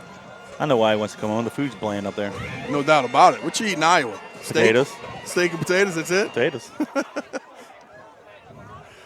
Yep. I concur. Can you see Marquise doing the bubble gum, instead of doing the shrimp? French fries, sweet potatoes, mashed potatoes. That's right. Anything with a potato. That's right. That's right. Potato casserole. They serve it all. Potato pie. Yep. Well, we got 5:58 left here in the first half. Patriots on top 21-0. You're listening to us live on JohnCurtisPatriots.com via YouTube. And we appreciate the opportunity to bring you the live action once again. 3rd and goal. 2 receivers to the right, 2 to the left. Mosley lines up to the right of Hudson out of the shot. Now he goes more to the slot. Hudson takes a pass and he's in trouble, fires it wide open to the goal line, touchdown. They suckered us in and got it. Good play by them. Yep. So with 5:55 to go in the half, the Charging Buccaneers are on the board. It's 21-6 with the PAT pending. Good job by them. Yeah. A little saw dog. We brought the house, and the running back just squeaked out the backfield right there in about the goal line, and we just shot it to him. Nice, easy pitch and catch. Nice execution right there by the Chargers to get their first 6 of the night. They're going to line up for 2. 3 receivers near side, 2 to the top of the field. They'll stay in the shotgun. Hudson takes the pass from center, looks to his left, fires it, and it's going to be incomplete. So the missed 2-point try is the Patriots 21, the Charging Buccaneers 6, 5:55 to go in the half. Whew. Tell you what, still some good action tonight. Some real good action. Kevin, for that scoring job, I want to say thank you to Bob User Productions. As always, Robbie's up here in the booth as our chief production engineer, taking care of business. So for your next wedding, event, party, bar mitzvah, anything you need filmed or edited, give the best in the business a call. 738-1447. That's Bob User Productions. 738-1447. Robbie and Bob, we appreciate your support of the Patriots. And the Landry Walker Band's playing the Old Town Road. I see you bobbing your head up here, big dog. Hey, Gordon, what's the mood on the sideline over there?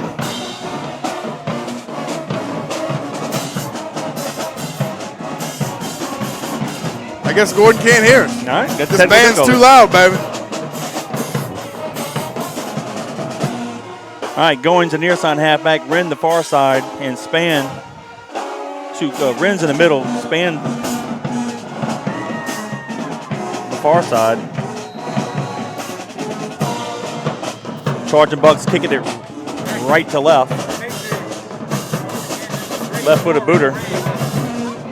Goins from the 17-yard line. Tries to get to the left, has a wall. He's to the 25, 30. There you go, Shane. He's to the 40, 45, puts on the brakes. Comes back near side, and we swung down at the 43-yard line. Nice job. Good job. I tell you what, Shane is super quick, Kevin. Got some good speed, but, right there, he reminded me of Marquise Albert with that cutback. Oh, yeah. Putting the brakes on quick, letting guys fly by him. And nice return right there. Good job of him getting the ball to the top of the field. Is that a flag? What do we got? Yeah, there's a flag. I don't see it. 30-yard line. Son of a gun. Oh, okay, I see it. 30-yard line.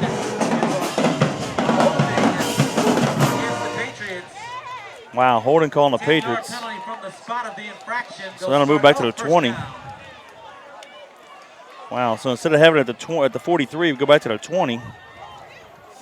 5:41 to go in the half. First and 10 Patriots, 80 yards away from pay dirt. Gordon, can you hear us down there? Yeah, I got you. All right. What's the mood like down there? A little quiet. A little quiet? Good. Yeah. Hopefully they're concentrating, right? I hope so. Ball on that left hash mark. Receiver in motion all the way near side. We'll come near side. Guggenheim wanted to pitch it. He kept it, broke a tackle. Oh, he flattened the linebacker for gain of 3 to the 23-yard line. Dan, he just put his head right in the chest plate of that linebacker. I think that was the free safety. Yeah, he took it to him on that one. That might have been a linebacker. But, yeah, you're right. He just ducked inside right there. He thought he was going to pitch it. The guy kind of went outside of the pitch, ducked back inside, ducked another guy, and then ran the linebacker over. So good job of him. Yeah, we talked about how physical he can run. He did it right there. Remind me of Miles Washington against that cornerback from Jesuit in 14. Oh, yeah. Boom. 2nd and 6. Gain of 4. We'll send the receiver in motion all the way across near side. This time we'll go to the left. Guggenheim hands it off to the running back, and he's going to break a couple tackles, but finally brought down at the 41. That's Corey. That's Corey. Yep. Corey ran on the carry. I thought he was about to hit that second gear, and right when he was about to, they got him. First down, Patriots. 4:50 to go in the half. Walker on the tackle.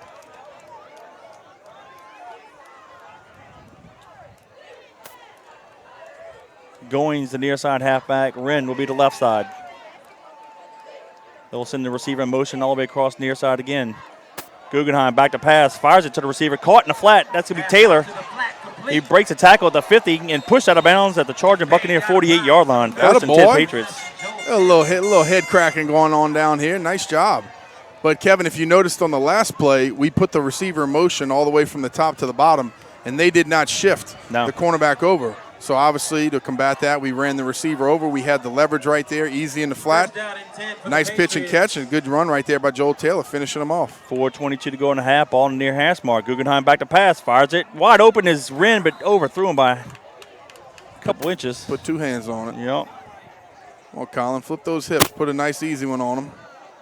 But I know Corey can make that catch. Profit in the flat. Got to take advantage of it. I'm telling you, get him in the flat running.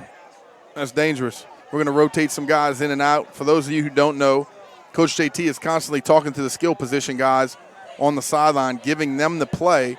And then, of course, they run in it as a tight end, receiver, running back, whoever he wants to rotate into the game. So good job of putting those fresh legs in there and communicating with the quarterback at all times. New backs, Ward to near side, Alexander, the top of the halfback, receiver in motion near side. We'll go to the left. Guggenheim faked it to nobody. He's going to keep it, and he's going to fight hard. He's just shy of the first down. He's at the 40. He has to get to the 38. The back, I don't understand. He should have ran straight. He ran a pitch. Yeah. Goog just ate it. Alexander was the near back, and you never run a pitch as the near back. You're going to run the dive and I don't know what he thought. It was just good job by Colin getting the ball upfield and getting what he could get. 3rd and 2 from the charging Buck 40. Got to get it to the 38. Two tight ends split to the left. Let's see if we come near side. Nope, we'll go to the top of the field. That's going to be Wren. He's going to pop to the outside. I don't know if they're going to catch him. 15-10. He's at a 5, and he scores. No flags on the field. Nice. Touchdown Patriots with 3:25 to go in the half. Whew. Nice job. Good job right there. Nice read by Colin Guggenheim. Got to hand it to Yogi's Bears up front. Bowles, Gonzalez, Dalfreeze, Drake, Pizzolatto, Ogeron. Nice job right there, opening up the holes. And Corey just had to use his speed right there for the rest of it. We got 3:25 left here in the second quarter. Patriots are on top, 27-6, awaiting the PAT. And a nice job right there, Kevin. You can't really say, you can't say enough about the offense so far. No. Really good, They're efficient keeping game. us in games. Yep.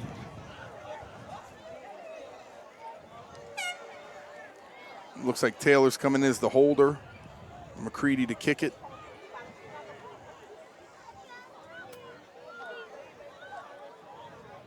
Snap. Place, kick is up, and it's Looked like he got blocked. good. It got tipped, and somehow the ball went over the crossbar. Wow. So, hey, with 3:25 to go in the half, it's the Patriots 28, the Charger Buccaneers 6. He put that power boot to it. He tipped it and it still went over. Nice job right there by the Patriots. And, of course, for that scoring drive, I'm going to give a shout-out to one of our old trustees. Do it. That's Dr. D. Words. Saw my boy today. And he is helping my old roommate and alum, Mike Snyder, wire his house. You know how Fallbacher Electric does it. Donald comes from that lineage. So I want to say thank you to Dr. D. Of course, the entire Patriot family welcomes one of our own, Dr. Donald Fallbacher, a John Curtis Christian graduate, and today a primary care doctor at East Jefferson General Hospital. When you or someone you care for needs the highest level of personalized primary care, turn to Dr. Donald Fallbacher, someone who grew up here, stayed here, and practices medicine here because he loves this region, loves the people, and, of course, loves the Patriots. Thank you, Dr. Fallbacher, for your continued support of our school and our teams. For any primary care physician for East Jefferson General Hospital, please call 456-5000. We appreciate your support of the Patriots. Danny does a 6-play drive, 80 yards in distance, 2:16 off the clock, ran with a 40-yard touchdown run. McCready's PAT makes it 28-6, excuse me. And McCready hammers it into the end zone. So with 3:25 to go in the half, 1st and 10, Charging Buccaneers from their own 20. Again, if you listen to us on the live broadcast, feel free to interact with us, send us a question or make a comment, put your name and location, we'll give you a shout out. You can send it to 504-259-7690. Again, 504-259-7690. Tell you what, we've been averaging 407 yards a game rushing. We obviously don't have stats tonight, but we're on pace for that again, to be honest with you. Good. Beautiful night out here at Berman Stadium on a Friday. It's starting to feel a little bit more like football weather. Yep. Charging Bucks give it to Mosley. He goes to the right side of the line of scrimmage, and he gets it to the 28-yard line. I know we're up by 3+ touchdowns, but, man, the defense, and I know we'll work on it.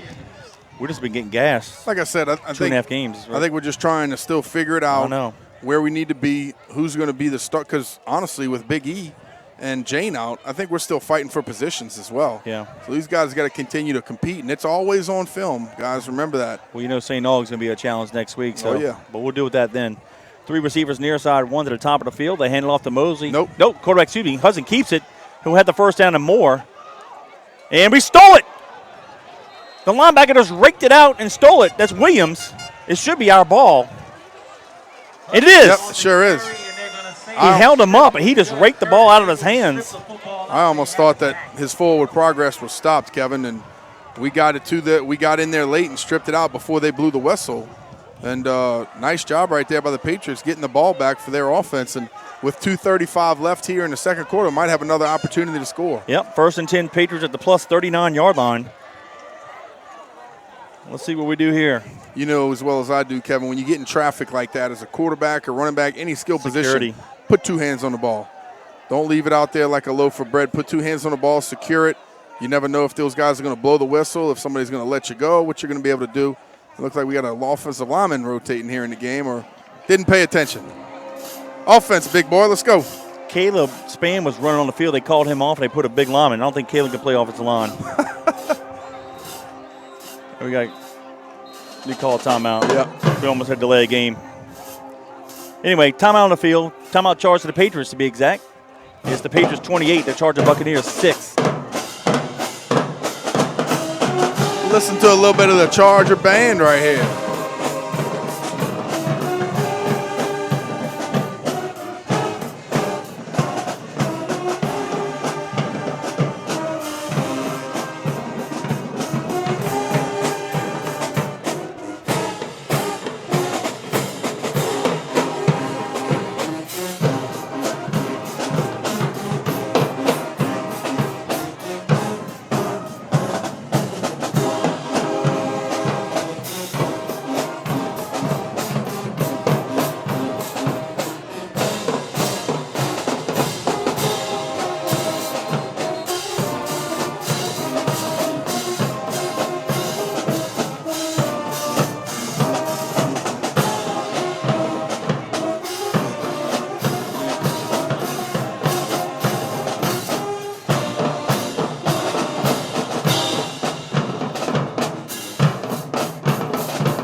Patriots back to the line of scrimmage, 1st and 10 from the plus 39-yard line, ball in the middle of the field. Guggenheim back to pass, throws near side, caught by Davis, puts a move on the defensive back. Hold on to the ball. They're trying to rake it from him, and he got it. Let's see where they mark him. The sideline says it came out. I don't think so. Yeah, of course. Let's see what the ref says. He did hold it kind of loosely. Yeah, he did. He did. But he was down. He was down. Was down. Yeah. They were fighting with it on the way to the ground. I think he was down. But tell you what, good job of them trying to rake it out as well. And just like I said on the last play, Davis, put 2 hands on it. You get in that traffic, you don't swim a guy with the football. That's another rule, Kevin. Right there, he swam the guy with the football. It's something you never do. The ball comes out easily. 1st and 10 for the 28. Ball in the near hash mark. 1:56 and counting. Guggenheim checking off the line of scrimmage. Throws it in the flat. Caught by Ogeron in the flat. And he's going to go down at the 23. Gain of 5. We'll take 5-6-yard gains all day, Kevin. Yeah. Take it, move the sticks. Do what you got to do. We got 1:35 left and counting here in the second quarter. I was thinking we need to hammer it in. I said Guggenheim and hammer at the same time. On the left hash bar. We'll come near side. Shane Goins gets it, and he's going to be tackled at the 20. 3rd down and 2. 1:13 to go, and looks like the Patriots call timeout. So timeout Patriots. It's 28-6. Patriots would lead, but they're driving. Yeah, we got 1:12 left and want to get a little time, get a little hydration, talk to the guys, see what we got to do here. 3rd. Looks like about what? What you got, 4? 2. Huh? 3rd and 2? Well, it should have been if it's a 20, you get to the 18-yard line. Okay. They must have moved it to the 21. All right, they moved it back 1 yard, so it's a 3rd and long 3. But, yeah, let's talk about it. Let's find out exactly what we're doing with a minute. They put 1:15 on the clock. But why not profit in the flat? Let's make sure we're all on the same run it back or page. tight end. Yeah, nothing wrong with that. Nothing wrong with that. But I do like where your head's at throwing the ball. I know all these coaches hate when I say that because they think it's dangerous when we throw the ball. Sometimes they just want to pound it at people. But, you know, and, of course, this offense could pick up 3 to 5 yards or 100 yards on any play, so you never know. We got a salty bunch of that's right. Bears up front. That's right. Just running behind them. The boys got the 4 fingers in the dirt. 2 tight ends split near side. Wren the left side halfback, Goings the right side. Ball in the middle of the field. Will come near side. And looks like Guggenheim. He broke the tackle. He's to the 20, 15. He's to the 10. Comes near side 5. Dragging guys to the end zone. Oh, they threw him out the 1. Oh, he's a beast. Holy mackerel. That play was busted. They grabbed the running back and the quarterback at the same time. And Guggenheim just rigged the ball from the running back, and he just fought his way to the 2. Good job by him just saying, I'm not going to go down. I refuse to go down. And right there, good ball security by him also. I don't think we really knew if we were going to pull it or give it. And he pulled it, and then like you said, they converged on him, and then he just broke the tackles and got outside, used his speed, and then, of course, his power there at the end. Poole the left side halfback, Alexander the right side. 2 tight ends split to the left. 1st and goal from the 2, ball in the near hash mark. Googs goes to his left. Poole gets hit at the goal line. Did he fall in? He did. Touchdown, far side. Nice job. So with 28.1 to go in the half, Poole gets his first touchdown of the year. Extends the lead 34-6 with the PAT pending. Good to see him get his hands back on the ball. All that he went through last year, and of course the struggle of getting back healthy again. And like to see him get that touchdown and get some more confidence and in that knee and feeling good about it. So congratulations right there for Ronald Poole, getting it in the end zone for another score. And that is going to be 34-6 with 28 seconds left, awaiting the PAT. Kevin's doing his math here, trying to figure out how many yards the Patriots have so far this game. And let me tell you, like he said, we're racking them up once again. Snap, place, kick is up. And it's good. So with 28 seconds to go in the half, it's the Patriots 35, the Georgia Buccaneers 6. Danny Poole had a 2-yard touchdown run. McCready's PAT makes it 35-6, but that was a 5-play drive, 39 yards in distance, 1:53 off the clock. I got to give a shout out to my boy Barry Alford listening to us in Houma. My brother-in-law, he said, man, you really sound like a pro out there. You ought to leave the trash business and pursue a more lucrative career. 2-yard touchdown. Go Patriots. So appreciate that, Barry. A lot of you guys know her, his wife, Brandy Fromeyer, my sister-in-law. Cool. But we appreciate 22. that, big brother, listening out there in Houma. And we got some real football down here in New Orleans, big guy.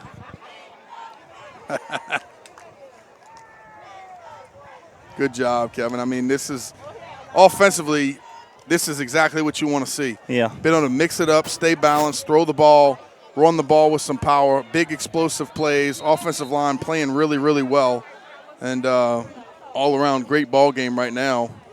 Well, it should be 35-6, huh? Yeah.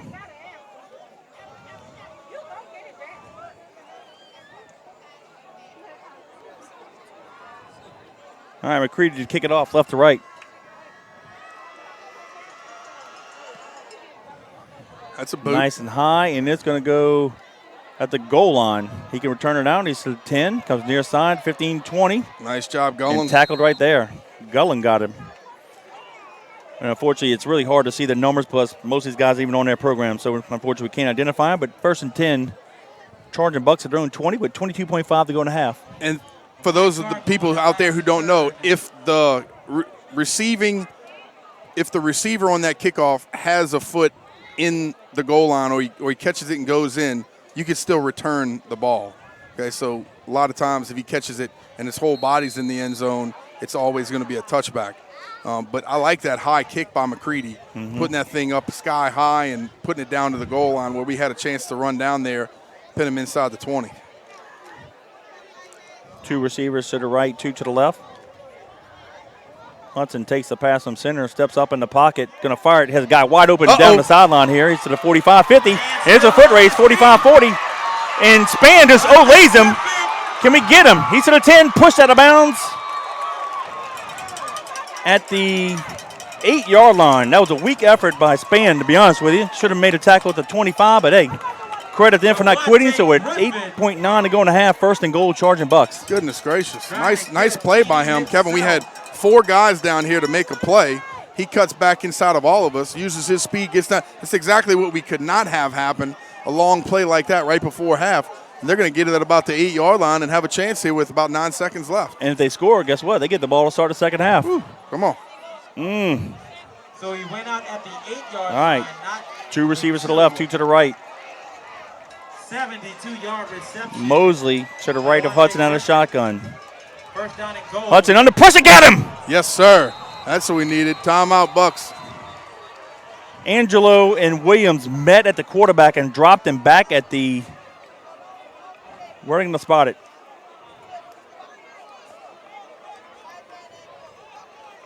Ooh, nice play right 16. there.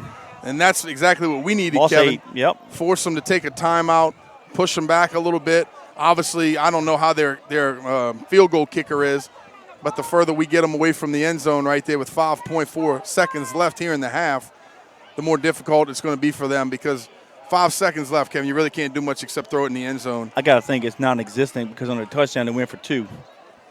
Yeah, probably non-existent. You're right. Charging Bucks That's second how usually. Even though I tell you what, their punter has hit some nice booming punts tonight, but obviously they're going to drop back, try to throw the ball in the end zone, and we have to do a good job of getting there and preventing a big play right there. And their offense is already out on the field.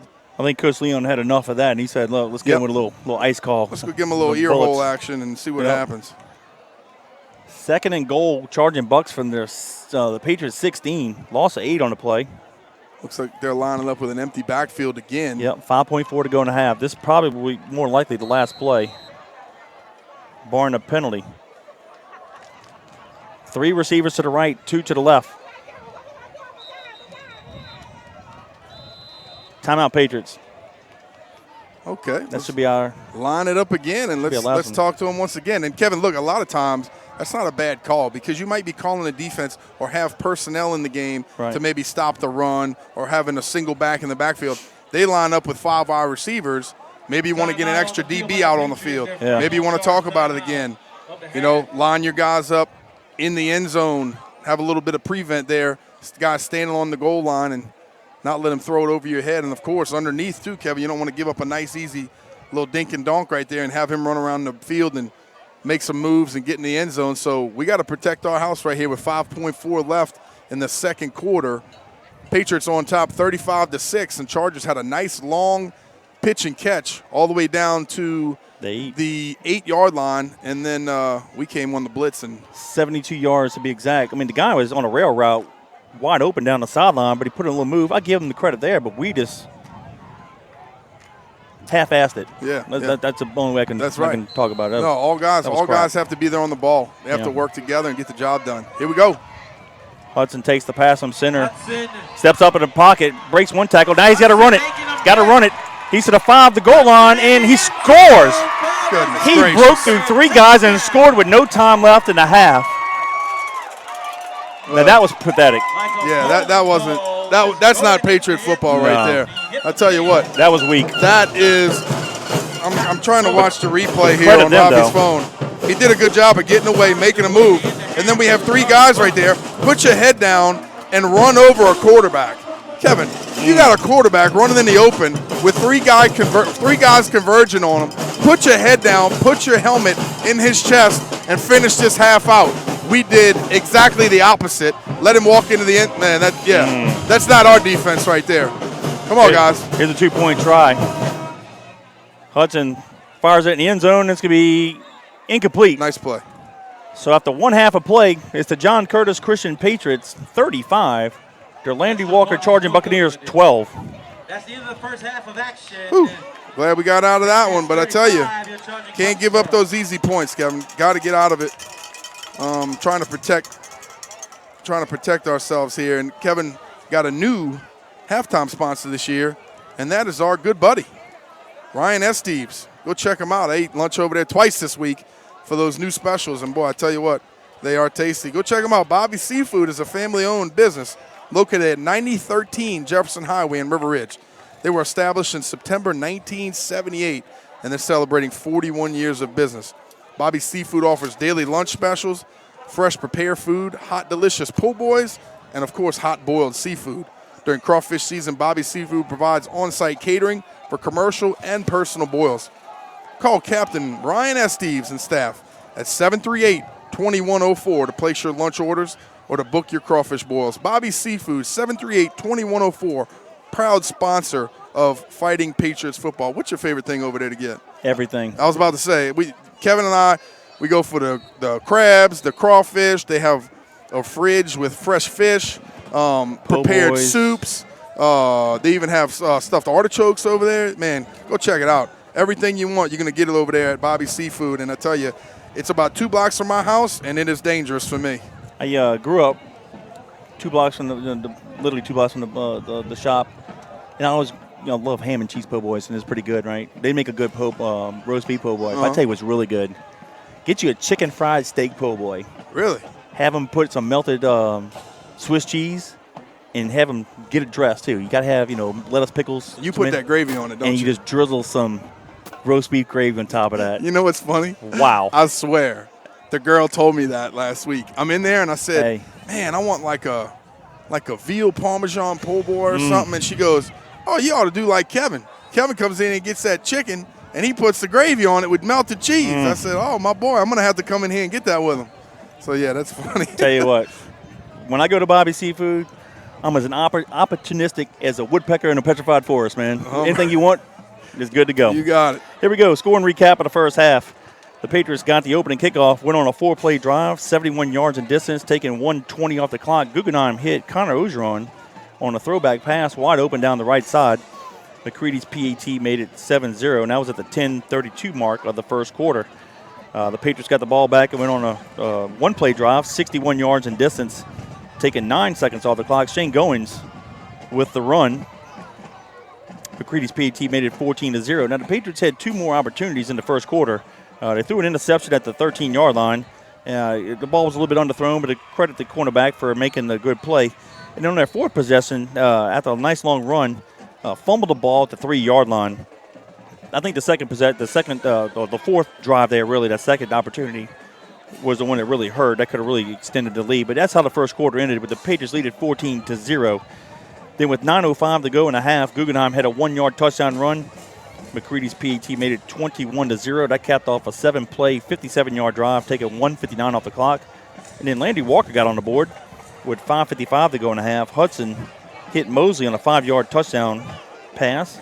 They missed a 2-point try, and they made the score 21-6 Patriots. Patriots answered with a 6-play, 80-yard drive, taking 2:16 off the clock. Corey Wren took it to the house from 40 yards out. McCready's PAT made it 28-6, and that was at the 3:25 mark. The Patriots got the ball back on a defensive. They just ripped the ball from the quarterback.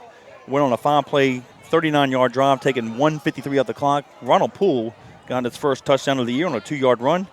McCready's PAT made it 35-6 with 28 seconds, but credit to Landry Walker charging Buccaneers. They did not quit, and they ended up going on an 80-yard drive, and with no time left on the clock, Hudson on 2nd and goal from the 16 scrambled and ran through 3 Patriots at the goal line, got in the end zone. They went for 2, missed it, and that's where we stand at half. The John Curtis Christian Patriots 35, the Landry Walker charging Buccaneers 12.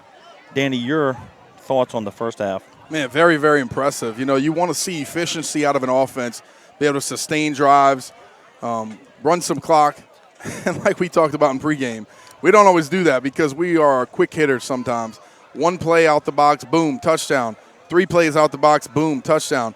Very efficient, being able to throw the ball down the stretch here in the opening half, kind of mixing it up, staying balanced. We kind of opened up their box a little bit right there. They were started off with basically 9 players in the box, and we softened them up as the game went on because of how explosive we were in the running game. So good job, very effective offensively. Defensively, pretty good job as well. Kevin, there's just certain things that we have to get better at.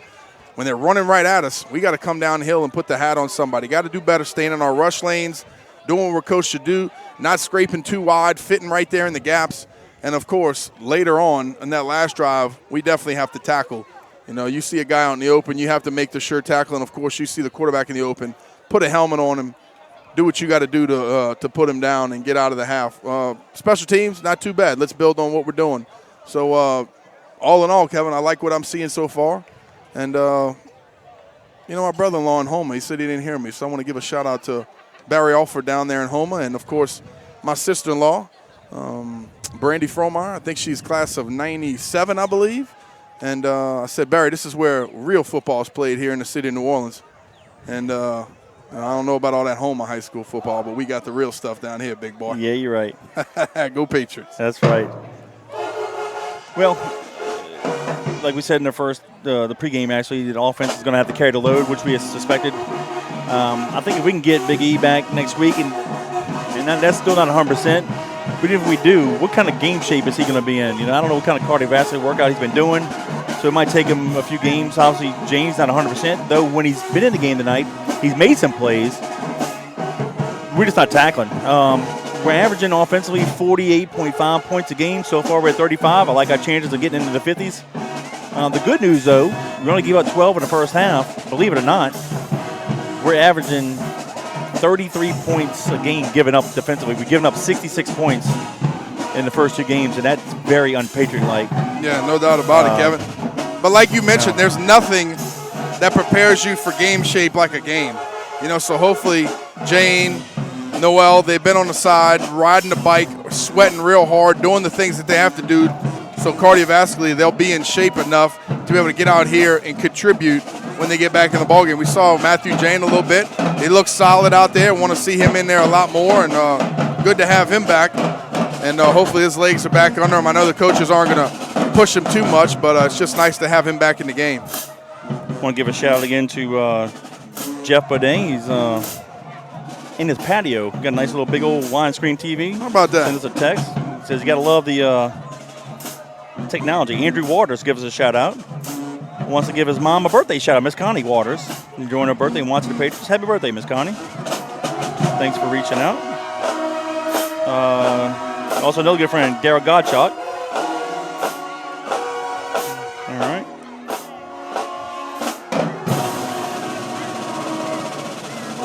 Trying to see, getting a few more texts here.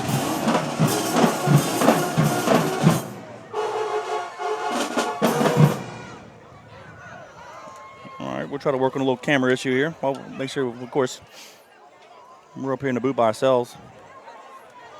Why do they always leave us like that? Halftime, I don't know, the whole man. staff goes and. What's the deal with that? But we still on? Oh, yeah. Okay, that's all I needed to hear.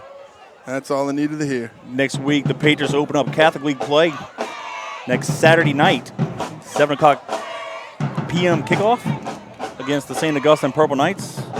We'll have the action for you here on JohnCurtisPatriots.com via YouTube. Pregame starts at 6:45, kickoff at 7.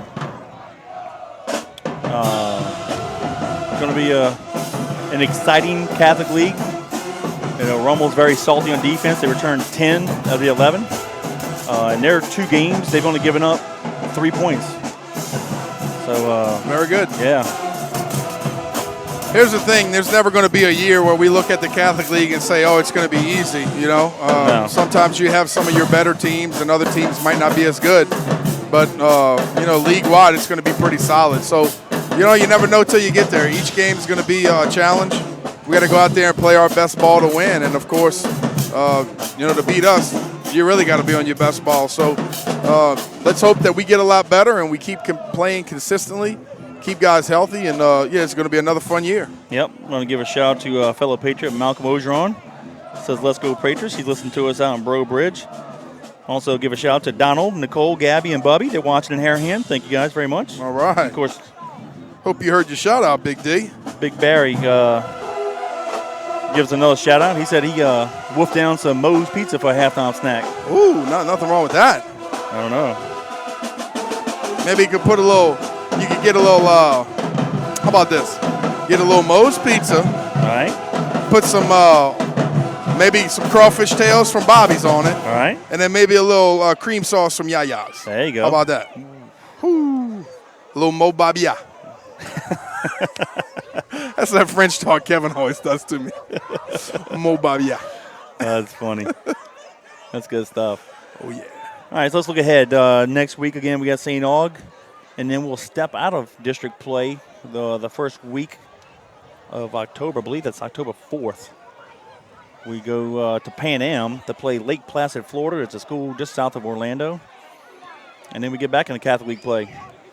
And let me tell you who those teams are. I got the schedule right in front of me. Yeah, that should be a good matchup for us. You know, I'm always excited to see the talent that they have around the country and who wants to match up with us, because, you know, no coach is saying, we're not a really good team, let's go play Curtis. You know, everybody always thinks, hey, we got a pretty good matchup this year. Let's go down there and play Curtis and see what we can do.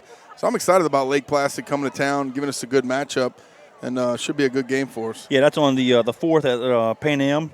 Then the following Friday, the 11th of October, we go to Shaw, and I believe that's in their new stadium that they built 2 years ago. That'll be the first time we play there. Then the following Friday, the 18th, will be homecoming against Jesuit. That'll be at Tulane. Then on the 25th, we go back to Tulane, but we'll be the visitors against Holy Cross. And then on Friday, November 1st, will be senior night. We'll play the Rummel Raiders at East Jefferson, but we'll be the home team that night. Senior night. And then we're going to wrap it up on Friday, the 8th of November against Brother Martin. That'll be the Hall of Fame game, and that'll be back at Tulane. So we get through Berman tonight, St. Aug next week. Then we go to Pan Am the following week, and after that, it's pretty much Tulane, except for the one game at Shaw and then East Jefferson against Rummel. So we'll have some nice venues we're playing in. Did you see the vote that came in yesterday? No. Talk to me. All right, so as you know, the private schools voted in January to not participate in the Prep the All-State Sugar Bowl Prep Classic, which is the second weekend of December. Oh, yeah, I know what you're talking about. A lot had to do with money, the times. We were getting, shafted into times. So we were hoping to negotiate something with the Superdome possibly the week before. A committee was formed, the LSA, which is not really recognized by the LSA, but basically it's the private schools formed the committee, and they put out bids. And for whatever reason, the Superdome for the week before wasn't even considered. I think Tulane has a bid in, UL has a bid in, and I'm trying to think either Southeastern or Nichols has a bid in. And the schools had a vote yesterday. The LSA gave them like 2-week period to decide if the privates want to play the same weekend as the Prep Classic, which we voted no in January. Why would we vote yes now? I mean, nothing's changed. Yeah, the kids get screwed. I get it, but it's the kids get messed up. But basically, schools aren't getting the guaranteed money that they're supposed to get money, and we're playing at odd times. Right. And the privates has had enough. So at least for this year, the private schools are going to play their own state championship. Now, here's the thing: if we host, we might be at Tulane. We could be at UL. We don't know. We don't know where we're going to play. I think it's great. Yeah, but I think it's great. But each division, it may not be all at one place. Each division may host their own state championship wherever they can do. Well, here's the thing. It is what it is. I think the LHSAA messed up. They did. Because this is what's going to happen, okay? Just stick with me here. The LHSAA has basically governed Louisiana high school athletics, since I've been around, long time. And they govern the Sugar Bowl Classic, the state championship, and the Superdome. Right. And, of course, they're getting a piece of the pie. As these bigger private schools come together and say, basically, forget you guys. What do we need y'all for? Right. We can form our own association. We can have our own referees. We take care of everything. We control our own gate. And we keep all the money? Wow. What the heck do we need you guys for? Yep. And as this thing – and honestly, that's the same discussion and same problem, I think, with the NCAA. Yep. As LSU gets bigger, Alabama gets bigger, Texas gets bigger, and everybody has their own network, what do you need the NCAA for? Hey, we're making these billions of dollars a year in the NCAA, and they're keeping the money. Why don't we keep the money? And now you're seeing people actually even starting to try to pay their athletes. That's the way that it's going. Of course, it's turning into a big business, probably a little bit too much. But what do we need the LHSAA for to be in the state championship each and every year? We earn it here on the field. We don't need to ask for permission to go play in the Superdome or to play somewhere else or who we need to match up against. To me, they're starting to lose power, and I like it. Yeah, well, I see a fan just happened to say, what do you make of no dome in the playoffs? I didn't see that text of us now. We were just having to be talking about it, so there you go. And then here's another question. Do you want Tulane or UL? Well, I would say Tulane, because in Division I, all the teams are basically Baton Rouge to New Orleans. So why drive to Lafayette? Right. If we say we play Catholic again for the third straight year, why go to Lafayette play there? Play at Tulane. And Tulane's been a great facility. And honestly, the last 2 years, it's basically been our home stadium. Yeah. The press box is nice for us to be in there. The turf field is great. It's a beautiful stadium. You're right on top of the action. It only fits 30,000 people. So just imagine if 25,000 people show up for the state championship. That place is looking packed. A lot of loud action. It's going to be a great vibe and a great environment for these kids. I think it's fantastic. Well, I can hear it now. You got to play outside. What if it's rainy and it's cold? Well, that's just football. That's how you and I played. That's the way it goes. We played the state championship game in a dome, but we played other games there. Now, from 1980 before, that's how state championships were decided, in quagmires and mud. So if you get that kind of situation, you better hope your team has a bunch of hose pipe drinkers and not Kool-Aid drinkers. That's it. Let's go get it. Do what we got to do. My mom checked in from River Ridge. Mom, Barbara Wimpron, she said, I'm listening over here at the house. Go Patriots. Appreciate that, Mama. Love you. And y'all can hear the Landry Walker band cranking it up once again. We got about 2 minutes left here in halftime. The Patriots are calling it up. Talking it down to Gordon and Coach. Let's go! Oh, now listen to me. Hey! They're going to come out defense. They're going to come out now, try to make plays and get themselves back in the ball game. Be physical, play your assignments, let's go! And here comes your Fighting Patriots of John Curtis Christian School. Landry Walker already took the field. We're seconds away from getting the second half underway. Coach JT's right, Kevin. They're down 35-12. They're going to come out in the second half, have to make plays, try to make plays. So as a defensive lineman, pin your ears back, go get after the quarterback, stay in your rush lane, do what you have to do defensively. And if you're a DB, man, go make a play. Come on, show us what you got. Play your third, play your half. Go get in there and make some tackles. Be physical. Coach JT says it at least once a game, before the game and at half. Play your game, play physical. So let's do that defensively. They're going to get the ball first. Let's get out there, play physical, show them what John Curtis defense is all about. All right, the Patriots will be kicking off left to right.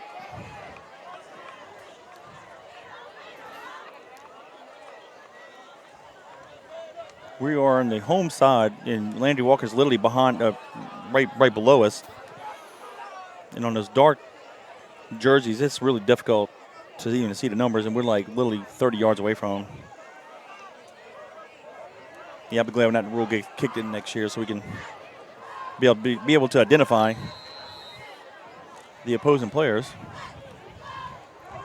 Yeah, that'd be nice, huh? It's been a few years now since we've been able to give some kids their credit. Start the second half of action. Number 26, Amai Cargo, and number 2, Allen Davis back deep for the All right, Davis and Corkle. I don't even see Corkle on the roster here, but we'll go with Corkle.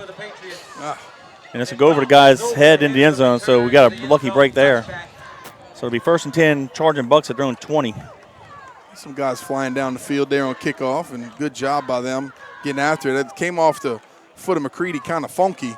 Looked like he hit more to the middle of the ball, kind of knuckled it out there, and that thing bounced over the returner's head for a touchback. So good job. And like I said, Kevin, you got offenses that are going to march the ball 80 yards against our defense. Congratulations. I'll take that bet all the time. So let's make them earn it here, defense. Let's go. All right, here we go. First play of the second half. 3 receivers to the right, 1 near side. Mosley lines up to the right of Hudson. They'll stay in the shotgun. They're going to hand it off to Mosley. Goes right up the middle. 25, 30, 35-yard line. Gain of 15, 16 to the 36-yard line. Joakim Mosley on the run. I don't think they listened to Coach JT in that play there. No, I mean, and here's the thing. Our linebacker right there tried to come up with a big hit. Didn't wrap up.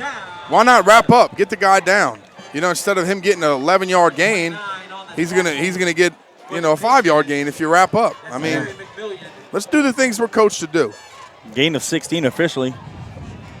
1st and 10, charging Bucks for their own 36. This time they'll put 2 receivers to the right, 2 to the left. They'll stay in the shotgun. Hudson steps up in the pocket, fires it far side, has a guy open on the sideline, in and out of his hands. Tell you what, if he'd have caught that, that would have been right around the 41-yard line. Nice game. That's a long throw, too, that It was a good throw. he made. Good throw right there in space. Just throw the receiver open. He did that kind of like a little banana corner route out there and put it where only he could get it, and the receiver really should have caught that one. 11:21 to go in the third. It's the Patriots 35, charging Buccaneers 12. 2nd down 10. They'll stay at the same formation with 2 receivers to the top of the field and the bottom. Mosley will line up to the right of Hudson. They'll stay in the shotgun. Hudson takes the pass from center. A little swing pass to Mosley, and he's going to be tackled by Alexander. And that's what they did. The Patriots put Alexander, the linebacker, from running back. He ran him down, but nice little gain there. Yeah. And I was watching Angelo get held. They didn't call it. It's going to be 3rd down and long 2. Got to the 44. Getting their guys the ball in space, letting them work. You know, they're very shifty, can accelerate very quickly, very athletic in the backfield, and their receivers just get them the ball, let them do something with it. It looks like their quarterback's going to call a timeout. Is that what he's doing? Yeah, he's calling a timeout. With 10:44, basically we just started the third quarter. Patriots on top 35-12. You're listening to us live on JohnCurtisPatriots.com. Yeah, Dan, there's no way that tackle's going to block Angelo one-on-one. You know, I mean, the side judge was looking at him, and in his hands, I was watching him, were over his shoulders, like on the backside of his shoulder pads. It was an obvious call. Obviously, they didn't make it, but. Yeah, one thing that I've said constantly this year is nobody is going to block Angelo one-on-one. No. You can't do it for 4 quarters. You know, you might do it for a little while, and eventually he's just going to wear your butt out. He's going to get after you. So you know, he's a good football player, and like you mentioned, that you know you're going to have to hold him, you're going to have to grab him, you're going to have to do something because he's going to get after that quarterback. We've already seen him do it a few times tonight. He had a total of 9 tackles last week in Shreveport. 2 sacks, 4 tackles for loss, and somehow did not make the stat sheet. Yep. That was weird. We got all the stats, and Angelo wasn't on it. No. Oh, well. 3rd down long 2. 2 receivers near side, 2 to the top of the field. They look to pass, steps up in the pocket. Flushes them far near side. It's going to be incomplete. He He had a guy open, but just underthrew him by about a yard. 4th down 2. They're finding some holes in the defense in the secondary, and the quarterbacks put some nice balls on him. That one was just a little bit short. Almost came up with the catch. It's going to bring them 4th down. And they're going to go for it. Yeah, it looks like they're going to go for it. And, hey, down 35-12. I don't blame them. No. 4th down is somewhat short. Ball keys me. Yep. Important here. So 4th down and long 2. Ball on the right hash mark. 2 receivers to the right, 2 to the left. Actually, 3 near side, excuse me. Empty backfield for Hudson. 4th down. Hudson takes the pass on center, throws it wide open near side. Oh, through the guy's hands. He'd have had the 1st down for sure. I don't know if he'd have gotten more than maybe 2 more yards after the catch, but it went right through his hands. The Charging Buccaneers turn it over on downs. And I tell you what, do you think his little whirly bird was on purpose? Maybe. To draw us off sides? That's possible. I don't know, but I don't think that's not a bad job by him if it was. So what the receiver did, inside receiver, they can move laterally. You can't really, of course, before the ball snap, you can kind of do what you have to do as long as you get set for a second. But he kind of jumped, did a whirly bird, and came back. Almost looked like he didn't see the ball snap, but I'd wonder if that's a call from the sidelines, 4th and short. Possibly. 1st and 10, Patriots from the plus 34-yard line. Ball on the left hash mark. Guggenheim back to pass, under pressure. Drop it all the way back to his own 40. Slings it down the field. Fortunately, Ogeron was in the area. Wow. Good job by him. We forgot to block that guy. That linebacker shot to the gap. Yeah, but I tell you, Colin used his speed, got out of the pocket, threw it downfield, out of bounds, no intentional grounding. Nice play by the senior quarterback. Sometimes it's not going to be there. Sometimes you don't block the guys. Don't just throw it up. Don't just make a bad play worse. Good job by him. Let's just play the next play, 2nd and 10. Looked like a deer being chased by 100 hunters. My boy was rolling. That guy was on him quick. 2nd down, 10. 10:28 to go in the 3rd. Googs back to pass again. Oh, should have a screen set up perfectly. And Wren caught it off his shoe tips, and he's easily going to score. Wow. How he caught that ball is a miracle. About 6 inches off the ground, he turned around and just untouched. Yeah. That's 2 weeks in a row he scored on the screen. 10:18 to go in the 3rd. Patriots extend their lead, 41 to 12. Colin did a good job of just evading the rush. He just got to put a little bit air under it for Corey to come back and get it, or put a little bit more on it. But I tell you what, Corey just basically, as he caught the ball and turned around, he just used his speed. Everybody was gone. Offensive line did a good job of getting out front, being his blocker, and they really didn't have to. Landry Walker obviously rushed, and they were all on top of him. There was a good reason, because it was a screen. Nice play call right there by Coach JT and Coach Jeff. Patriots line up for the for the extra point. Snap. Plays, kick is up. And no good. He shanked it just left. So with 10:18 to go in the 3rd, it's the Patriots 41. The Charger Buccaneers 12. Whew, for that scoring drive, I want to say thank you once again to Anytime Fitness of Metairie. Go check them out, 5200 Veterans Boulevard, right there in Metairie. Give them a call, 504-218-4814. John Curtis Christian alums, Damon Lepper, class of 97, and Janice Toops Lepper, class of 01. They're offering 24/7 access to over 4,000 clubs worldwide. Cardio equipment, strength training equipment, free weights, personal training, small group classes. Mention Patriot Nation during sign-up and receive free enrollment and 10% off monthly membership. Give them a call. Tell them the broadcast team sent you. 218-4814. 218-4814. Anytime Fitness says go Patriots. Danny, that was a 2-play drive, went 34 yards in distance, 17 seconds off the clock. Corey Wren on a 34-yard screen pass for a touchdown to miss the PAT, and it's 41-12 Patriots. I want to give a shout-out to some very good friends of ours, Miss Betty, Mr. Vernon, out in Phoenix. There you go. The president of the Patriot Nation fan club out there. We appreciate you guys for being loyal listeners. The Phoenix chapter, baby. Oh, yeah. McCready to kick it off left to right. I bet you Phoenix is nice this time of year. You think we're still invited? Oh, yeah. McCready hammers it to the 1. He's at the 5-10, tries to go to his right, and finally we make a tackle at the 10-yard line. Nice hustle. I believe that was Ward, number 2. Yep, sure was. Got Malik him. Ward, nice job right there, stretching it out. He tried to get it to the field. Great job by McCready kicking the ball to the goal line, pinning him down here, and he had to run to the field to get somewhere, and basically he got nowhere. Got him down to the inside the 10. Great job, kickoff team. That's what we want to see. Absolutely. 10-13 to go in the third. 1st and 10, charging Buccaneers from their own 10-yard line. Let's give credit where credit's due, Kevin. Absolutely. We've been asking for him to do a better job, and right there, that was fantastic. Absolutely. 3 receivers to the right, 1 near side. First down and 10.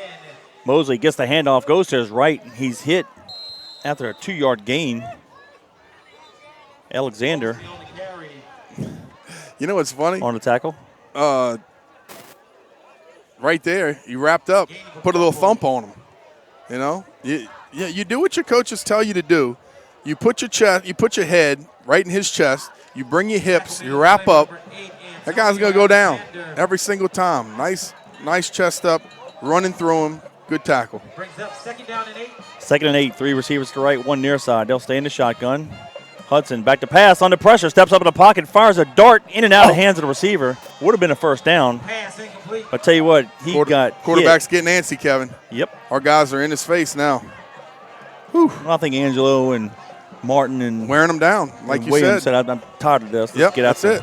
And look, and here's the thing. At this position in the game, with what the score is, they're going to have to try to push the ball down the field. So like I said, knowing that defensively, go get after him. Go get after him. Stay in your rush lanes, rush physical, rush fast, use your hands, do what you got to do. Go get in that quarterback's face. I want to give a shout out to the Myers that listen to us out in Gramercy. We appreciate you.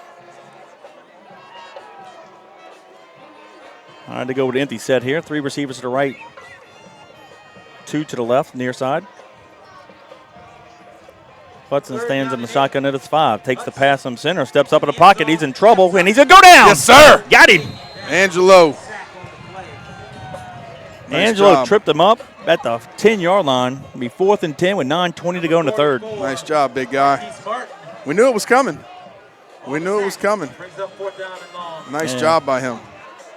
PA announcer misidentified him as Martin, though Martin had a good game. That was Angelo all the way.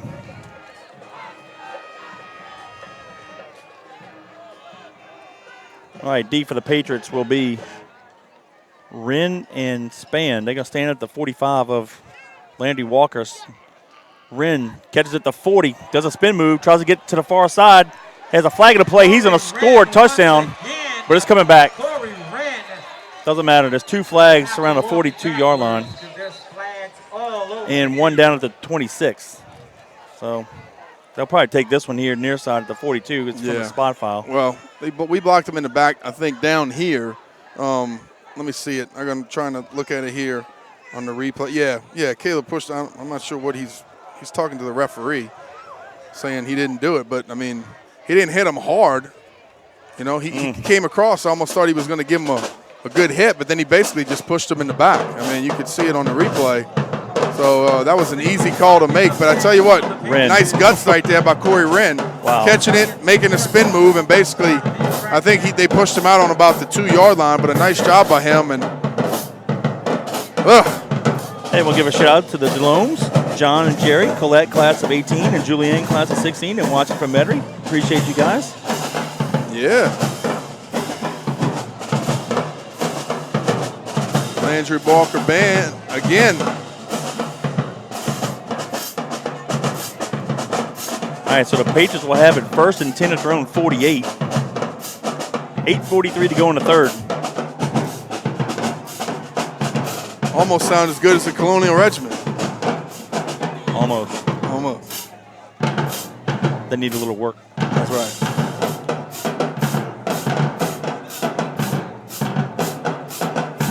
Here we go, offense. Let's make it happen again. All right, Ward, the left side halfback. Goings, the right side halfback. Ball's on that left hash mark. Guggenheim back to pass. Completes it to Ward from near side. Goings, in the flat. And he's going to be shoved out of bounds at the Landry Walker 32-yard line.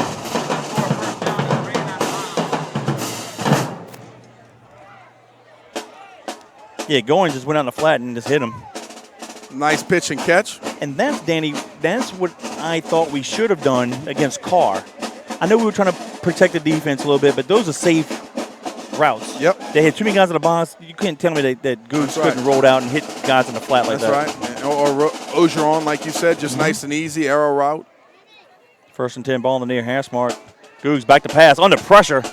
We forgot to block him. He looks like Archie Manning back in the day. Fires it. Pass the line of scrimmage. There's no receiver there. But you got to pass the line of scrimmage. And it is. They is going to call it grounding, and it's back at the original line of scrimmage of 48. Wow. Big penalty. Wait, why? Grounding. Yeah, but why? Why is it grounding? There was no receiver.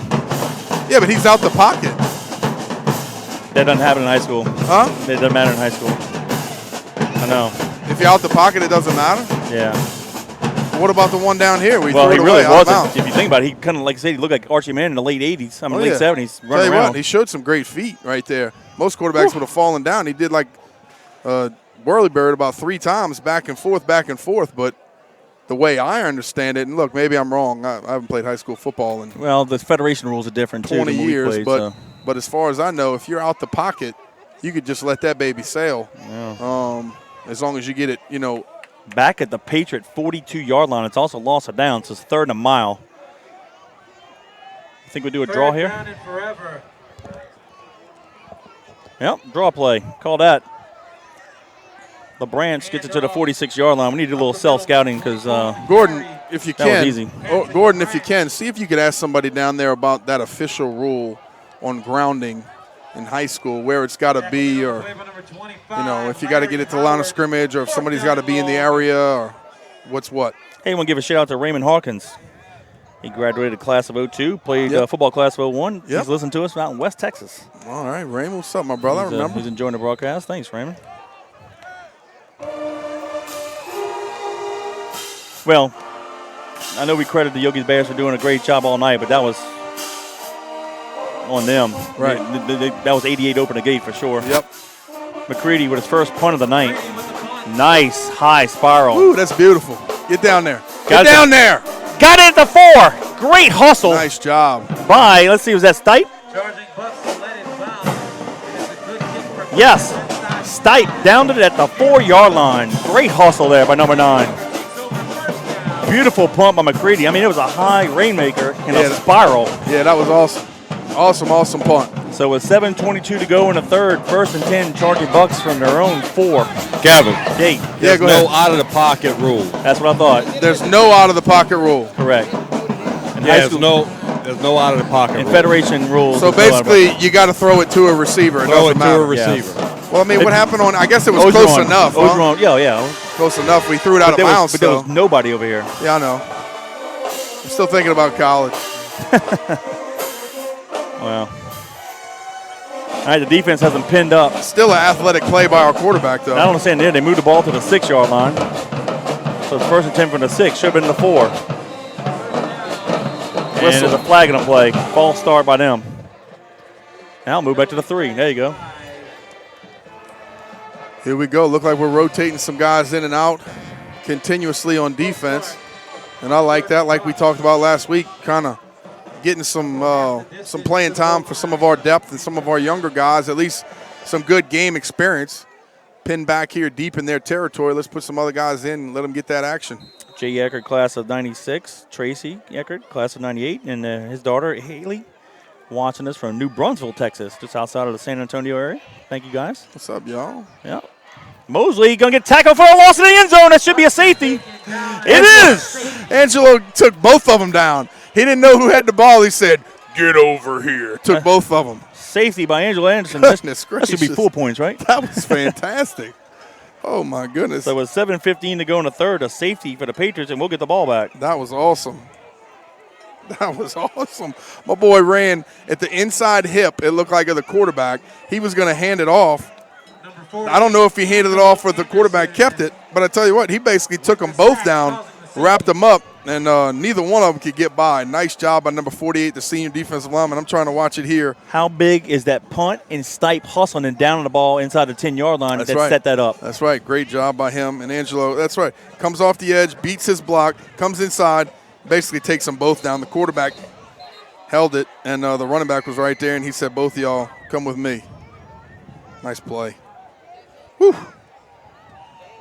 Some good action right there defensively. Got 2 points for the defense. Good I like job. it. Kevin, for that action, I want to say thank you once again to Kel Kopecki. He's the broker owner at Exit Realty Nola Premier. They're a full-service brokerage firm, residential, commercial, and leasing. They have cutting-edge tech to help buyers and sellers. They offer retirement and beneficiary benefits for all their agents. Give them a call, 504-298-3948. Go check them out, 2200 Veterans Boulevard, Suite 206 in Kenner. Visit the website, exitrealtynola.com. Kel Kopecki, Exit Realty Nola Premier. We appreciate your support of the Patriots. Patriots 43, Charger Buccaneers 12. 7:15 to go in the third. There'll be a free kick.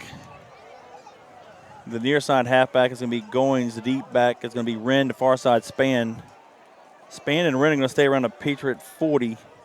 Wren around the 30. They're going to kick it for the 20-yard line. Yeah. Ooh, this could be dangerous.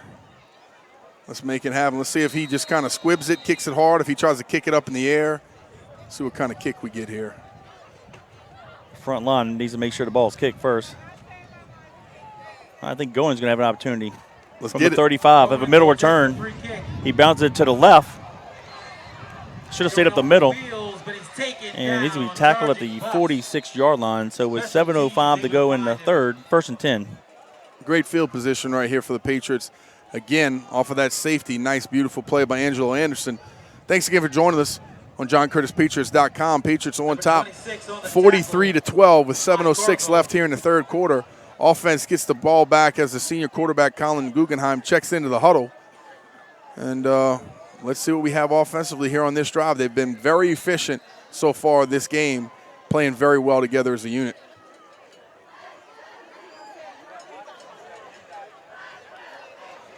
Ward, the near side halfback. LeBrant's the left side halfback. Will come near side. Ward gets the carry, crosses midfield, and he's fighting hard to the 48-yard line. Gain of 7. Nice duck step by him. Good read by Colin Guggenheim. And I almost thought that the running back stepped inside of that one, but the defender did a good job of wrapping him up and not letting him go. Question from a fan, when should they pull Colin? I'm thinking middle of the fourth. I was just thinking, when are they going to pull him too? So I would probably say after this drive. Maybe. Depending on how we do on this drive. If we score, I think he's out. We'll see. Ball in the middle of the field. 2nd down and short.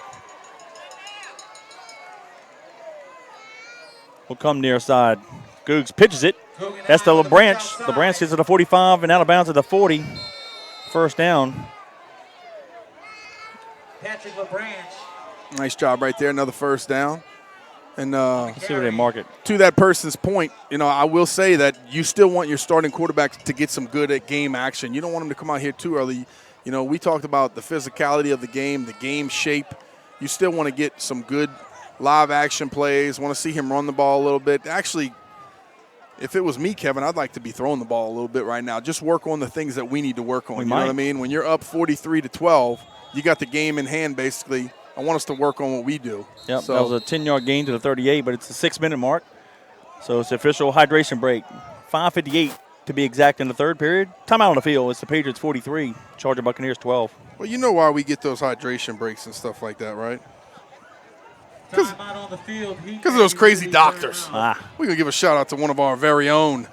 The entire Patriots family welcomes one of our own, Dr. Donald Faubacher, a John Curtis graduate, and today a primary care doctor at East Jefferson General Hospital. When you or someone you care for needs the highest levels of personalized primary care, turn to Dr. Faubacher, someone who grew up here, stayed here, practices medicine because he loves this region, the people in which and where he lives, and of course, loves the John Curtis Patriots. Thank you, Dr. Faubacher, for your continued support of our school and our teams. For any primary care physician from East Jefferson, give him a call, 456-5000. That's 456-5000, or check them out at the office, 3700 Houma Boulevard, Suite 101 in Metairie.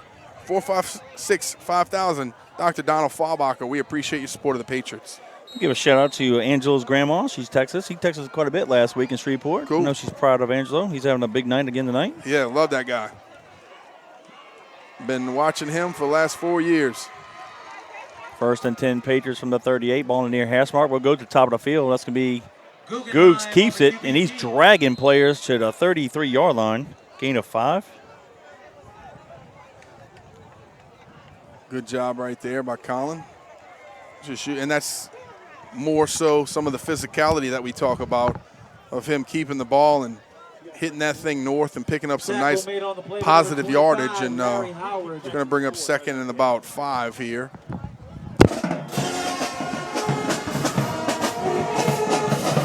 Second down, Patriots. Ball in the middle of the field. We'll go to the left again. This time it's a handoff. And the running back's fighting hard near the 20. And I believe that's number 2, Ward. They're going to mark him at the 21-yard line, 1st and 10.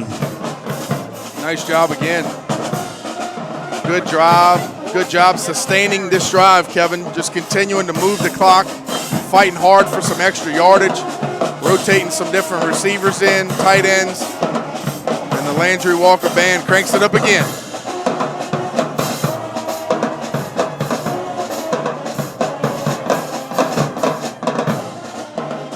Couple new running backs, 21 and 32 for the Patriots. We'll identify them in a second. Ball on the left hash mark. Guggenheim back to pass, 3 steps, throws it near side. Caught by Taylor. He's fighting hard to the 11-yard line. Should be a 1st down.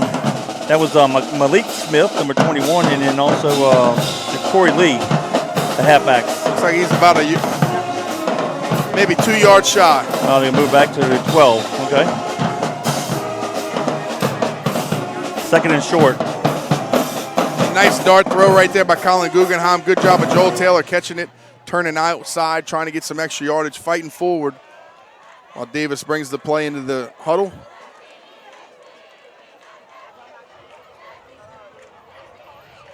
LeBrant's the left side halfback. Quinn, number 31, the near side. Ball on the right hash mark, 3:55 to go in the 3rd.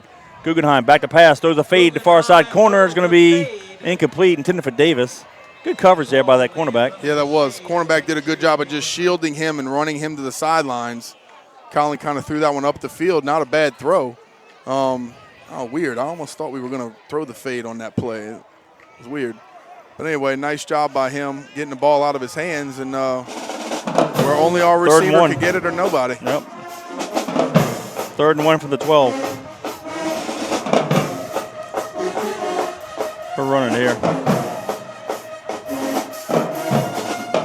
LeBrant and Quinn are the halfbacks. They'll keep the ball in the near hash mark. Goose goes to the left.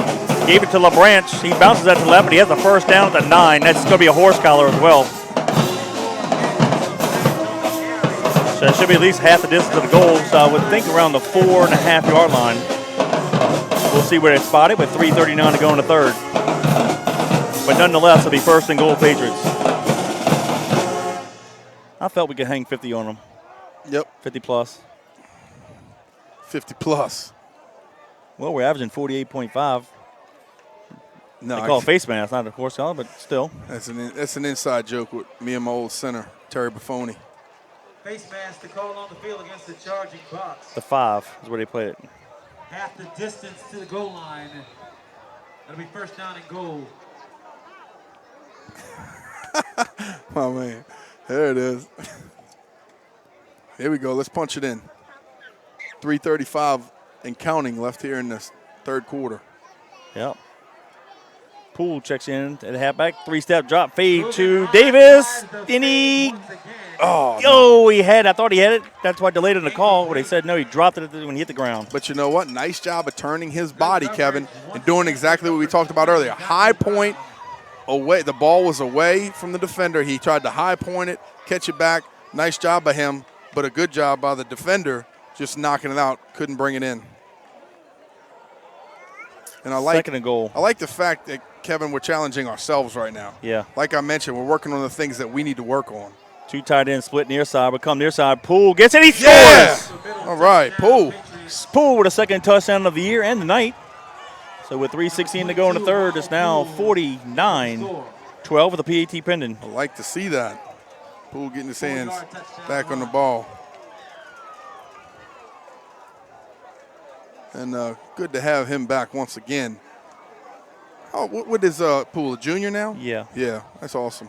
Have him back again next year, and hopefully he'll build up that strength all year long, feel really comfortable where he's at, and they'll just continue to add depth to that backfield that already is pretty darn good. Having a good year so far, third game in. What's our? You have any idea of about where our yardage total is? No. I mean, we're up there. I can tell you that. We're definitely up there again. I'm sure Mike Strom could get it. Maybe we can get Robbie before the game ends. See what Mike has officially. I'll find out tomorrow. We can find out in a few minutes. Mike's right behind us. Ooh, uh-oh. And they jumped off sides.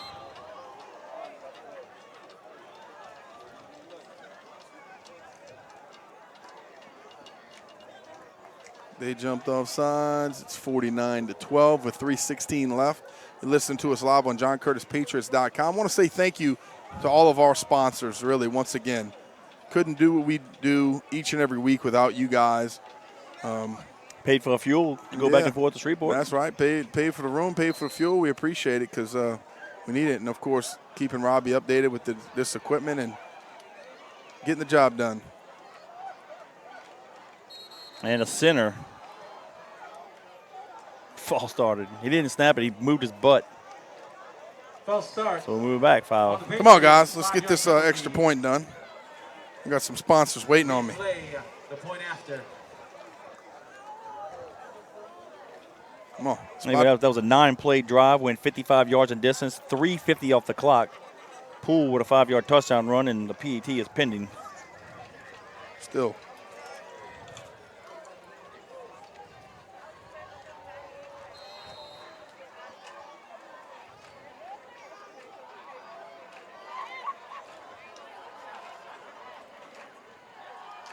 A little bit longer PAT here. Be about a 23-yard field goal. Snap, place, kick is up. It's good. So with 3:16 to go in the third, it's now the Patriots 50.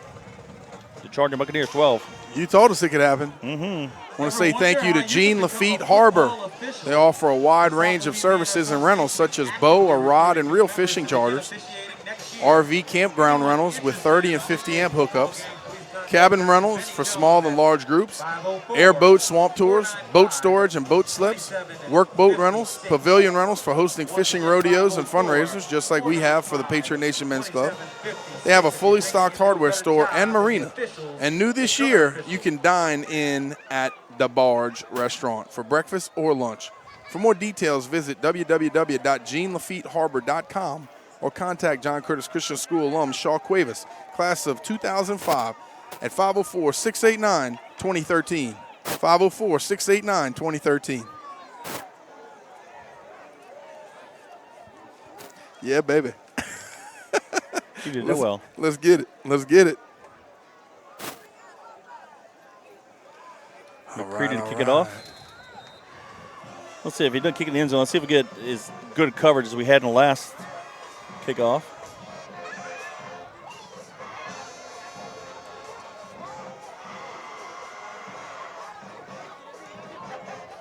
And he hammers it, and it's going to go to the end zone. So they'll have it first and 10 at their own 20.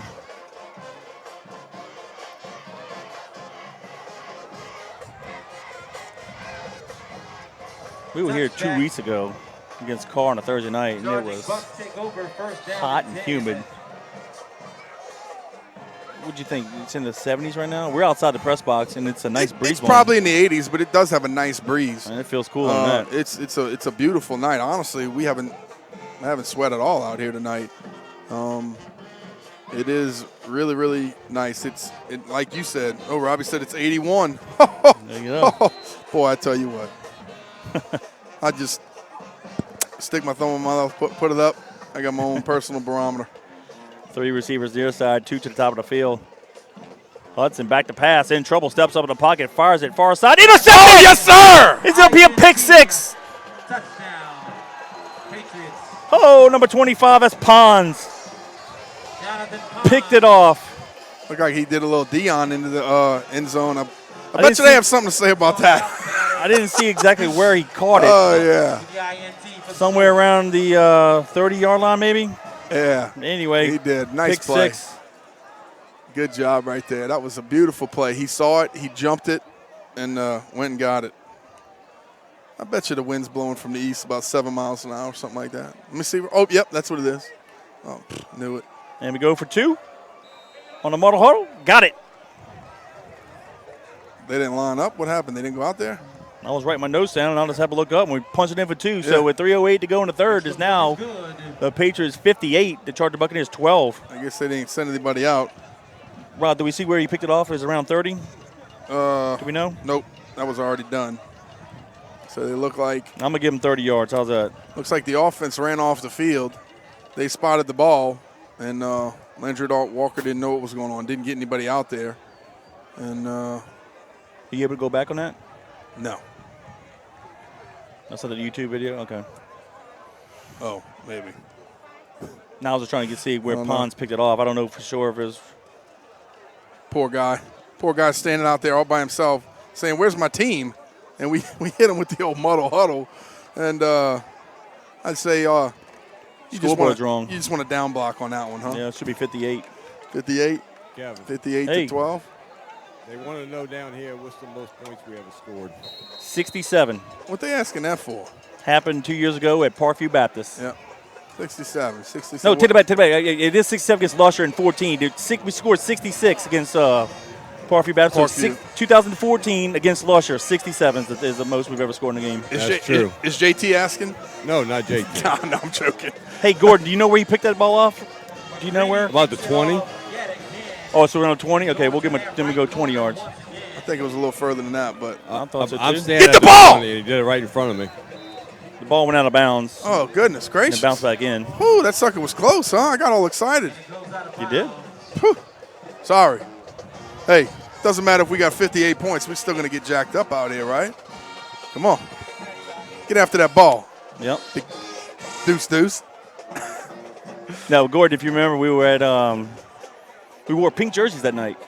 It was Sure did. against Yeah, that's right. Lusher at Drew Brees' field. Yep. And that game we could have easily hit 100, but we Well, yeah. put the dogs out early. And look, let's face it.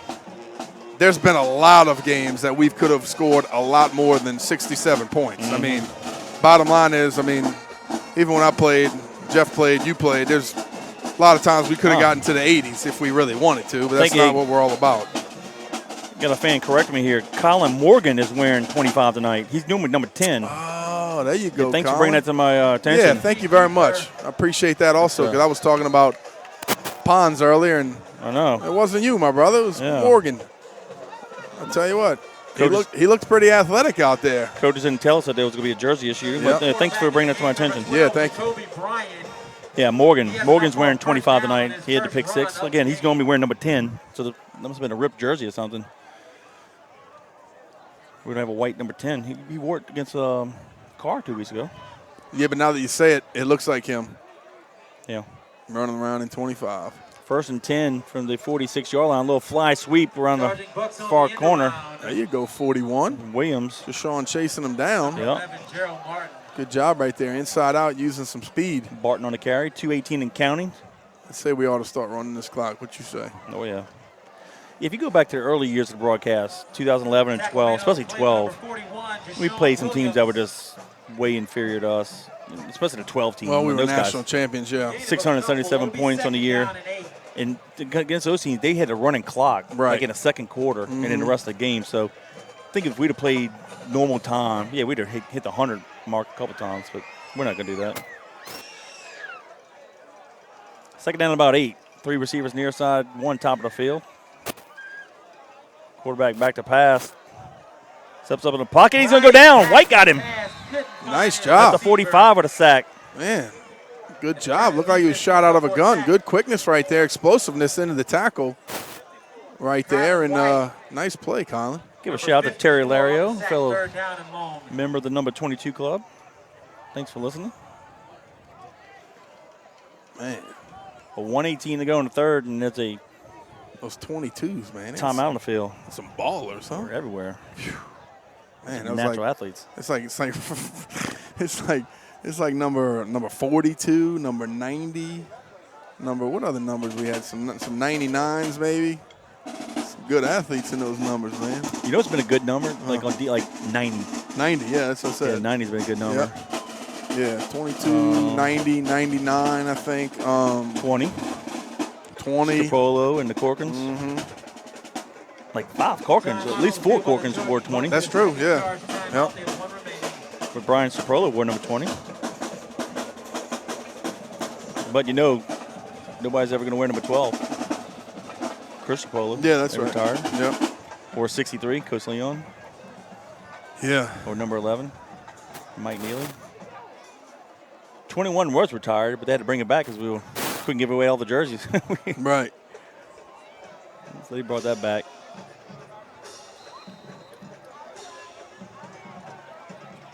$75's been a good number through the years. That's true. That is a good offensive line number. Third down and about long 12. Quarterback back to pass. He's going to run it this time down the far sideline, shoved out of bounds by White. I think he crossed the 50-yard line, though. Got around the Patriot 48-yard line. I think you're right. I believe that's a new quarterback.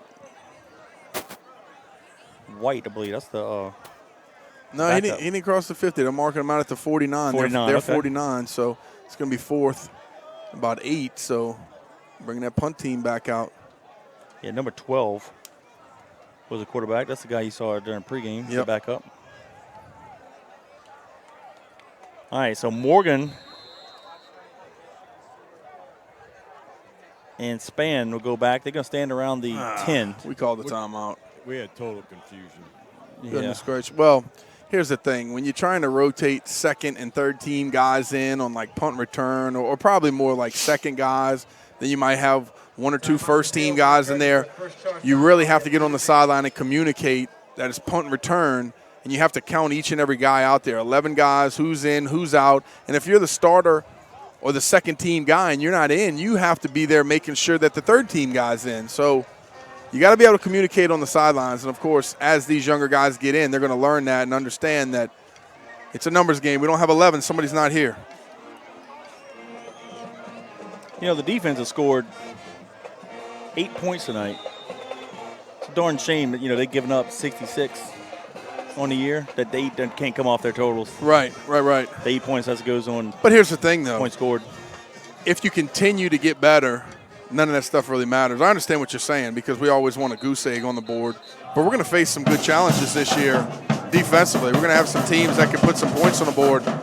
So at the end of the day, what matters is that you win and that we continue to get better. And I think as this game's gone on, some of our strength and conditioning is kind of taken over defensively. We've done a good job. All right, they can put the offense back on the field.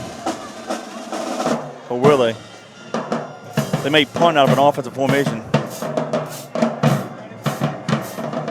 Let's see. Yeah, it looks like it. He's about 7 yards deep.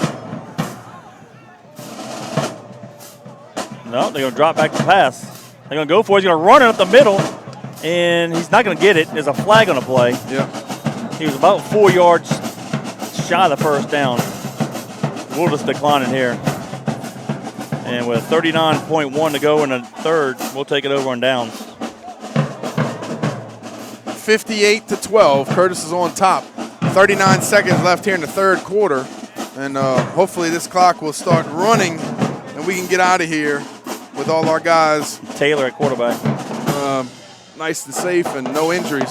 Yeah, Taylor's in at quarterback, which is great. And like I said before, they kind of bypass McCready now, which I think is pretty wise. Well, get him some practice for next year. McCready graduates. Yeah, get him some practice and you know, I think McCready's got enough experience where if something were to happen to Colin, he could go in there and make it look like nothing happened. Taylor hands it off to the left. I believe that was Quinn. 31. Yep, Quinn got it to the 49-yard line of Landry Walker. One of their guys is Gain of down. 4, second down and 6.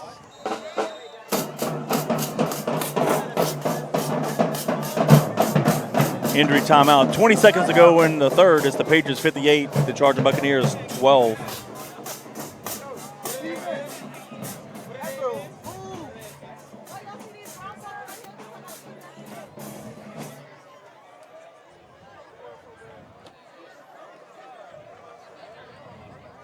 You notice Carr and Landry Walker have good bands, but if you notice at halftime they did put on a show. They stayed in the stands. Yeah. I think they have so many kids that it's kind of a production to get them all out there for a show, to get them back up here. When is it 12-minute halftime? St. Aug does it. Yeah. They got 100. Well, that's true, but I don't know. They're really the best of the best. I just noticed that they never left the stands. Yeah. Carr or Landry Walker. Yeah. But they are very good. And thank goodness that player's back on, back up. Let me see if I can get his number. He looks like number. Can't tell. 90? Oh, shoot. Hang on. These numbers are rough, man. Is that 40? Yep. 40. Yep, 40. That's your friend Pat. Yeah, he's meeting with Pat Maloney down there from Tulane Health Center. And all right, they're going to start the clock, and that'll be it. So after 4 quarters of play, it's the John Curtis Christian Patriots 58, the Landry Walker Charging Buccaneers 12. At the 3 quarters of play, going to the 4th. All right, put those fours in Thank the you, Rob. sky. Let me see those fours. I'm ready to go home. in the sky. 1 quarter remaining left here at Berman City. all right. Curtis Patriots 58, Kevin, for that scoring drive, for that 3rd quarter of action, I want to say thank you once again to Yaya's Comfort Food. Talk about the best in the business. Man, I'm hungry now. Baby, telling you what I wouldn't do. And I'm trying to talk this guy into doing an after Post-game meal. You know, when we get a little closer or down the stretch, man, we could all show up and get 100 people over there and get a nice meal at about 10:30 at night. No place I'd rather be. So go check them out, 2317 Hickory Avenue, right there in Harahan, right at the dead end. Best breakfast and lunch in town. Go check them out. YayasComfortFood.com. Connor Mullins, alumni. Got to ask Connor when he graduated. I think he's around 08. 08. Is it 08? I was going to say 07, but yeah, man, the best in the business. Go check them out. Tell them Danny and Kevin and Robbie sent you. You'll probably see me there. 2nd down, ball in the middle of the field. Taylor goes to the right, gives it off to LeBranch. He gives it to the 45-yard line, gain of 4. A lot of young guys. Number 35 had checked in to play, Cohen.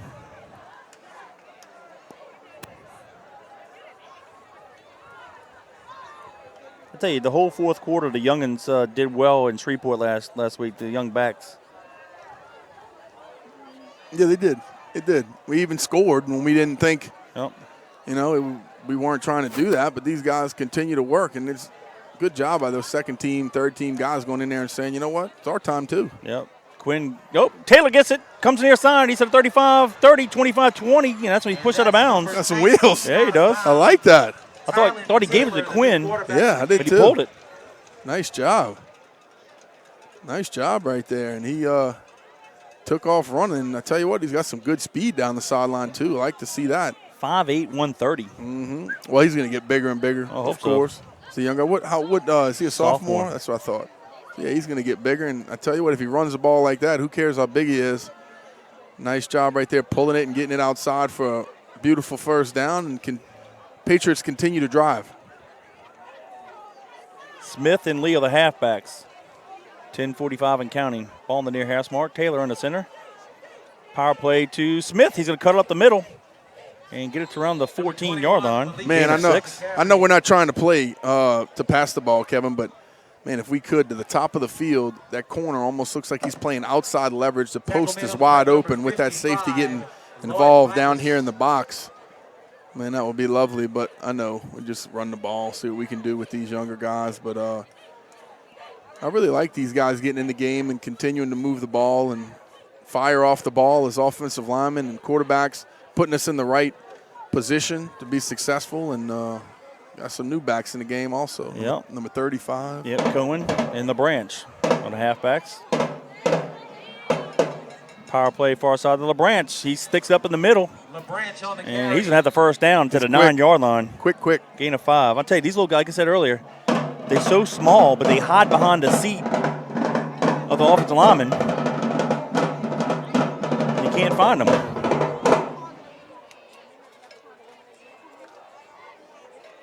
So it'll be 1st and goal, Patriots from the 9. 9:38 and counting.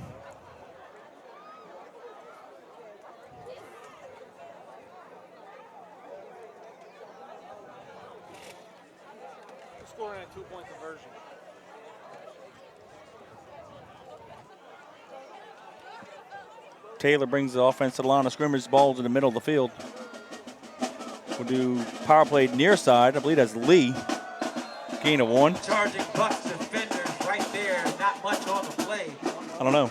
There's a muddle huddle.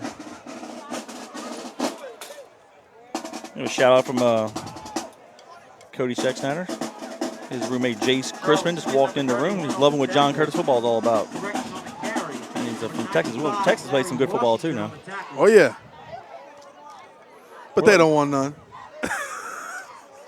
Come on now. We are 2 wins and 2 losses against teams from Texas. That's right. But they don't want none. Second and goal, Twins near side. Taylor with a long count. Power play near side. That went nowhere. Take it down the backfield once again. They shot the gap right there. Smith won the carry. Defensive line and got back in the backfield really quickly. There was nothing for us. It's Jimmy Ambrose on the tackle. Brings up 3rd down and goal. 3rd and goal. Back up to the 10. Rotating Loss of 1. 2 new receivers, 2 new backs into the game as Taylor gets the play from the receiver. Cohen, number 35, the near side halfback. Quinn, number 31, the right side. We'll keep the ball in the middle of the field. Taylor goes to the right, gives it to Quinn. Quinn's fighting hard, crosses the 5, and he's close to the goal line, maybe the 1-yard line. That was a gain of 9. Charles Quinn, and there's a flag in the play late. He'll be just shy of the goal line.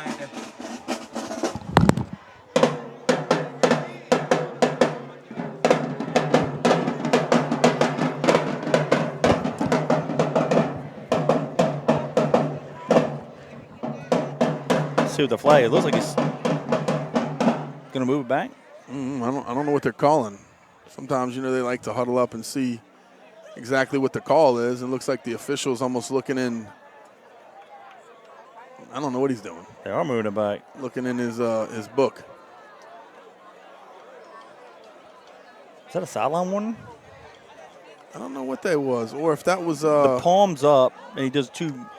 That may have been So the call on the field that we grabbed.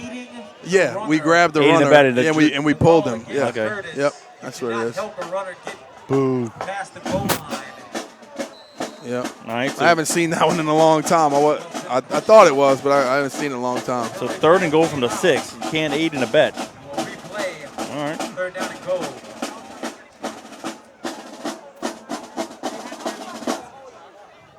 Well, that sucks because I really like when they do that.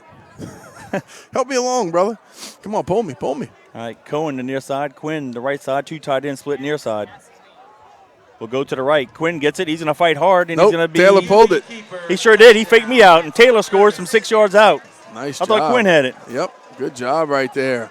7:05 to go in the ball game. It's now Tylen Taylor. 64-12 Patriots. Like to see that young buck QB get in there for the touchdown, calling his own number. Nice job, good read, and he was all alone out there. Yeah, he faked me out. Yep. No defender outside. Got him.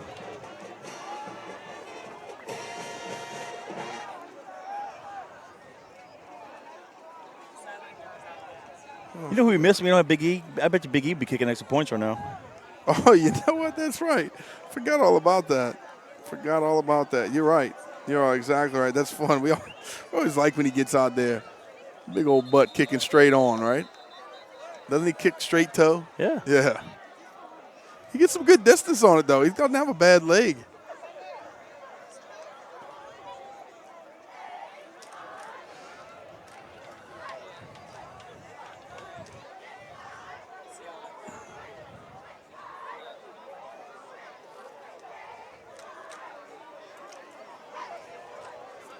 There's a flag on us. They're going to move us back. I don't know what's going on out there. False start on us. Okay, thank you. Gordon said false start on us. I got you. All right, back it up. They jumped off goodness sides. Come gracious. on now. Let's Come get on, sloppy. guys. Come on. Penalty flag. Let's get out of here. I'm getting hungry. 64-12. Seriously. Come on, baby. The goalpost again. Got to get some of that Some yayas. Mobile, right? Mobobia? Mobobia. Here we go. Some Moe's Bobby Seafood Yayas. Huh? That's it. That's it. Triple combo. Take the number 5.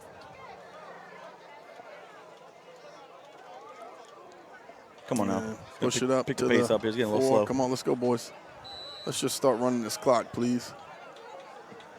Whew. Robbie got me outside standing up all night. Goodness gracious.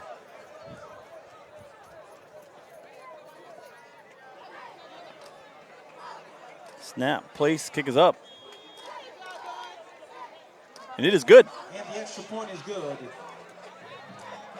So with 7:05 to go in the ball game, it's now the Patriots 65, the Charging Buccaneers 12, and that is the 4th most points scored.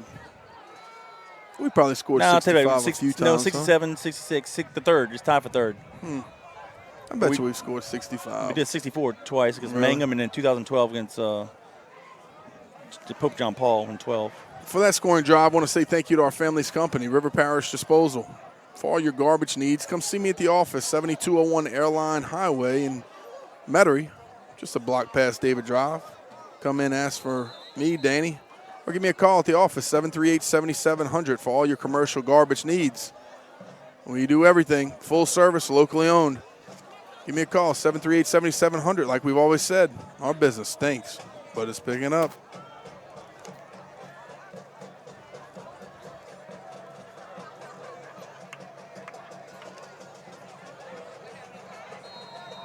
All right, 65-12. Patriots going to have some good momentum, assuming it doesn't get super sloppy in the next 7 minutes, going into next week's game against St. Aug to open up Catholic League play. McCready to kick it off right to left. Nice kick, and that's going to go into the end zone for a touchback. Yep. Question, can we not run a clock out like we used to? Well, we just had a non-play drive that took 5:34 off the clock with a bunch of 4th and 5th stringers. That wasn't too bad. No, I think they mean like continue to run the clock. We'll find out. Yeah, like we're asking for it. That's for sure. We sure hope so. We're trying to get out of here. It's 65-12. Let's just keep that thing rolling, and hopefully Landry Walker will just run the ball, and then we'll continue to run that clock and see if we can get out of here. We got some young guys in. We got our boy Leighton in there, number 30, down here at the bottom. I'm going to be watching you, big boy. Mosley, the running back, is that quarterback, takes the pass from center, and he's going to go down. Yes, sir. Number 94 with the sack. Number 94, Ricardo Sequeira. Andrew Lopez. Nice. Well, he said it wrong, huh, the PA guy? Yeah. At quarterback now for He the said it Chargers. wrong. Bucks I'm looking at the number 1, Patriot roster. I don't know who Lopez is. I don't know what he's talking We about. don't have a Lopez. What you talking about? Half his roster's not even on the program. That's right. That's right. All right, Leighton, let me see that back pedal. He's going to get on you in a hurry now. Let's go. Inside, a little weave. Come on. They're going to keep Mosley at the quarterback position. He'll take the Back pass up, from center. Back up. He's Turn going to him hand on. it off, and they're going to tackle him for a loss. Tell you what, this young group of Mosley defenders, caught up in the Looking- mesh. looking Who's nice, starting huh? the play? 2 consecutive plays for losses. Well, last week, even Kevin and Shreveport, it almost turned into kind of a JV game. Yeah. They rotated some of their guys in and out, and I think that's hopefully what Landry Walker's doing, and get some of our second and third team guys some reps. In 2 plays, they lost 11 yards, back to the 9. Here we go. Get stout defense. And they're going to take a hydration break. Come on now, it's a for little cool real? for that. Yep. Come on, man. All right, 5:52 to go in the ball game. Official timeout on the field is the Patriots 65, the Charging Buccaneers 12. Well, for that little break in action, I'm going to say thank you to all of our sponsors. Do it. Of course, Walt, Bill, Chris Sanchez, Moe's Pizza, East Jefferson Primary Care, Physicians, Exit Realty, Nola Premier, Anytime Fitness, Yaya's, Bobby Seafood, National Temperature Control, Patriot Nation Men's Club, River Parish Disposal, Bob User Productions, and our new one this year, Jean Lafitte Harbor. We appreciate all you guys helping us out each and every week, and couldn't do it without you. So You know, tonight's been a good day, a good night for the Patriots. A beautiful night out here at Berman Stadium on a Friday. We got 5:52 left here in the fourth quarter. Patriots on top 65-12. Appreciate you listening to us live on JohnCurtisPatriots.com via YouTube. And the text line's still open. Kevin, give me that number. 504-259-7690. Why don't y'all do this? Why don't y'all start coming up with some questions? See if you can stump Kevin. Oh, you will. Stump the Swami. 3 receivers near side, 2 to top of the field. Mosley takes a pass from center, pump fake, steps up in the pocket, puts on a move, and he's going to have, no, he's going to be shot at the first down, I believe, by a yard. Flag going to play at the 4. He's fast. Back him up. Back. Without sounding like I want to run the score up, I kind of hope we get some more points. I want to see a record. Why not? Most points ever scored. Let's do it. 67 is the record. We're 2 shy of it right now. All we got to do is kick a field goal. That's all we need.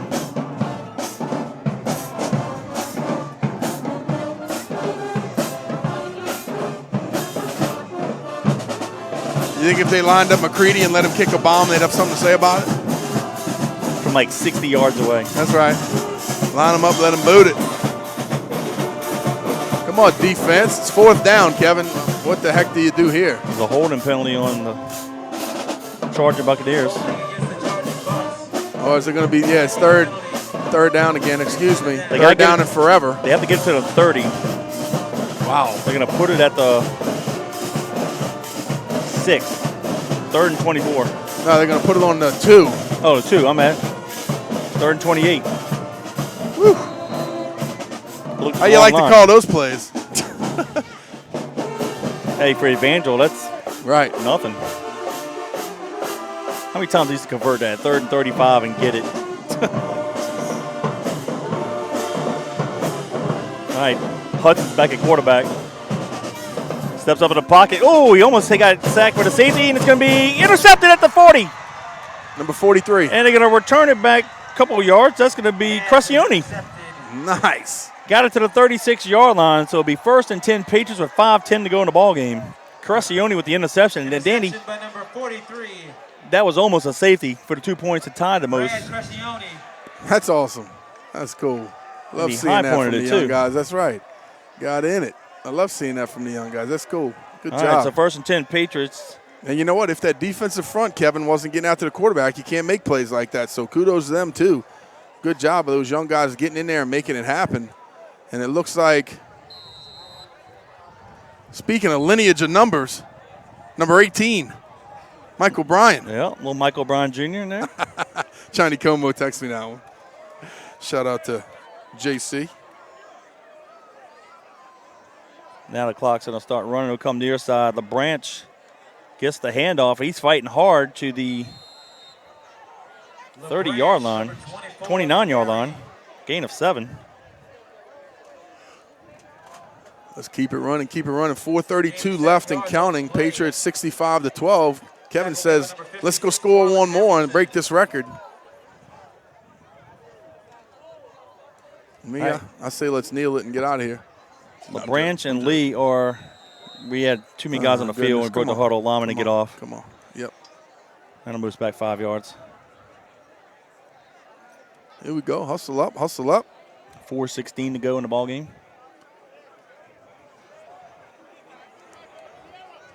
And move the ball back to the 34.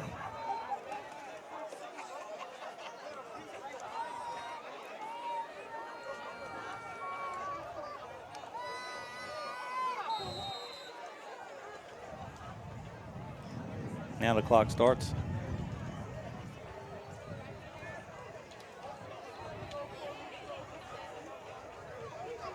We go to the top of the field.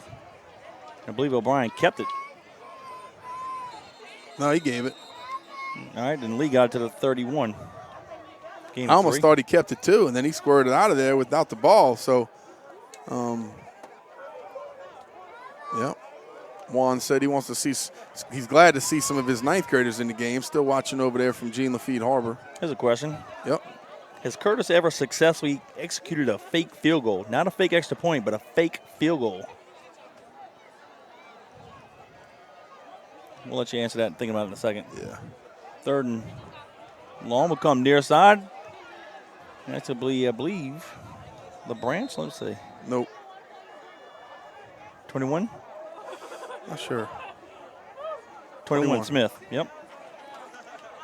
You know, it's hard to say. I would probably venture to say no. Yeah, no. Because if it would have been a bad snap, that's not a true fake. I'd say like that. The fake, I'll say no. We've never lined because we've never been in a situation where we've had to kick a field goal consistently to try to win a game. And if we could kick it, we'll just kick it. Yeah, because that's the whole point of it. But I'd say fake field goals come from teams that cook a lot of field goals. We got a duplicate 14. That's not Guggenheim. And he gets taken down. P now thought Guggenheim, the starting quarterback, coming in. I don't know who this is. This is going to be an 8th grader. Yeah. That's a duplicate 14. I could tell that little dude's a jockey. Doesn't quite move like Colin. 2:32 to go. And O'Brien checks back into the Gordon, game. if you can, try to find out who that number 14 is. Yeah, that quarterback. Somebody said, I talked to somebody that used to work for us here. And she said, man, it looked like y'all brought the whole school. I said, well, we have about 100 kids. We have duplicate jerseys. O'Brien back at quarterback. Will come near side. Cohen gets a handoff. No gain. 2:05 and counting. I'd be shocked if we punted in at all. 3rd and 9. So it looks like the record's going to stay at 67.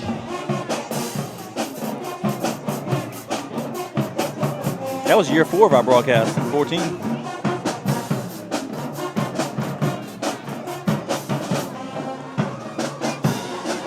Well, there's Gordon right here, returning the mic. There he is. Come on back.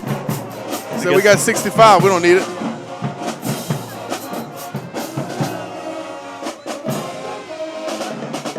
And we had a 5-yard penalty. I don't know for what, but hey. Hey, I'm all for lining up McCready for the field goal. Twins receivers near side. O'Brien on the center. And he's going to keep it. Keeps it. Comes around the corner, and he's going to. Come on, Mike. He's in the 5-10. Get in there. Oh, baby. And breaks the record. And we got a school record for the most points scored. O'Brien from 34 yards out. Ooh, I like the little dive at the end, baby. Nice style points. Wow. He shows some speed there, too. Nice.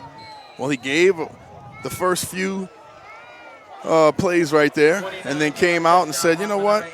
Looks like it's about time. I'm going to come out here and pull this one. And now we got some miscommunication. Don't have somebody on the field. They say officially a 29-yard touchdown run by O'Brien. But, yeah, nice 71, job right so there. this is a historic night. This is the most points ever scored in the game. Man, that's hard to believe, but it is. Just is what it is. We kick the extra point. PAT snap place, kick is up, and it is good. So McCready's PAT makes it Patriots 72. The Charging Buccaneers 12. We got to find out who the backup kicker is too, Kevin. I haven't seen anybody else but McCready. I bet it'd have been Big E. I would have probably. Yeah, that's right. Yeah, you said that earlier. I don't pay attention. Jeez and Pete's.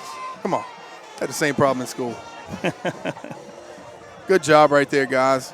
Patriots on top, 72-12. 119 left here in the ball game. You're listening to us live on JohnCurtisPatriots.com. That scoring drive. Let me say thank you to Plum Street Snowballs. Give Tony Curtis a call, 256-3298 for your next party or event. Or go check them out at Laughing Year Park right there by the splash pad.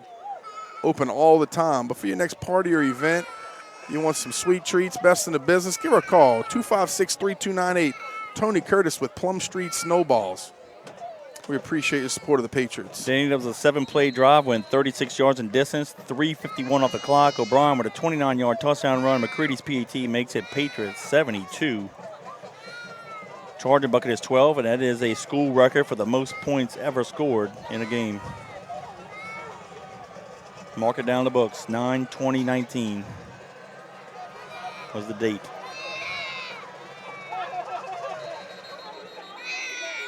What is it? Did we jump off sides? I don't know. I didn't see it. I didn't think we jumped off sides. Count how many we got. 1, 2, 3, 6. No, we don't have too many. I don't see a flag on the field. Me either. They just blew the whistle.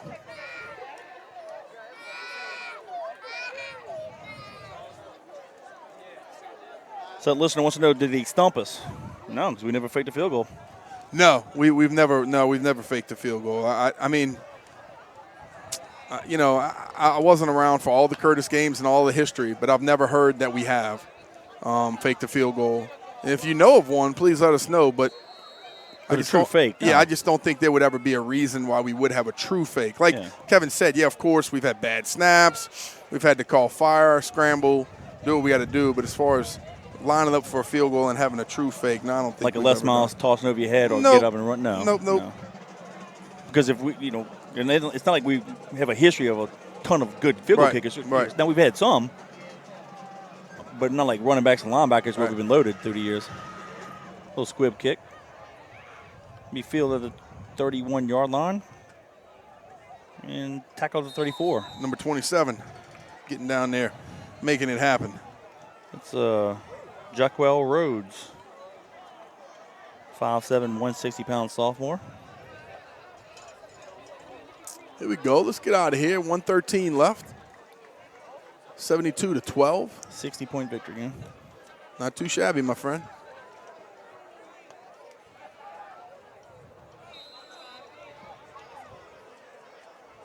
Well, we could have hit the 70 and 100 mark several times, but But people going to think, wow, this is Coach JT's 51st year of coaching. This is the first time we've ever hit the 70 mark. Yeah, well, we usually kneel it down, or like we've been doing the last couple of weeks, play the young guys. The good thing for us is the young guys are going in there and scoring. Yeah, deep pass, incomplete. And if you remember, it was the last drive. Crescione intercepted the ball. They're continuing to try to push the ball down the field. Come on, Coach. Let's get out of here. You guys stay with us after the game. We'll have our score and recap, and we'll set up next week's broadcast against St. Aug as we open up Catholic League play.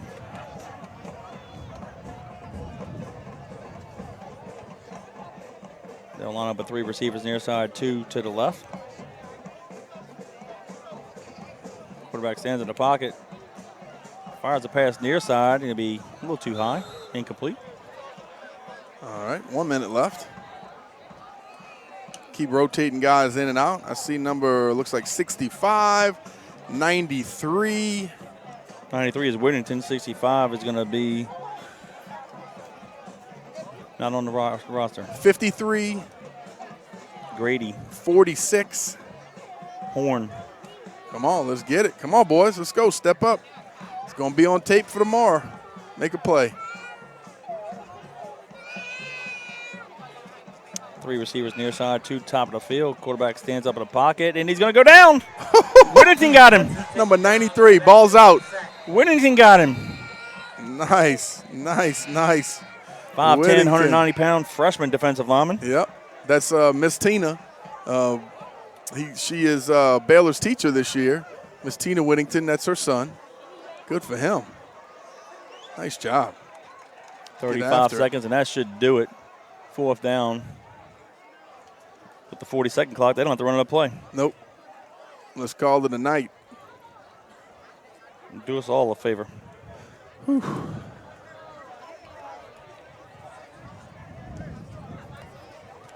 15 seconds. And I don't think they're going to run it, which will be good.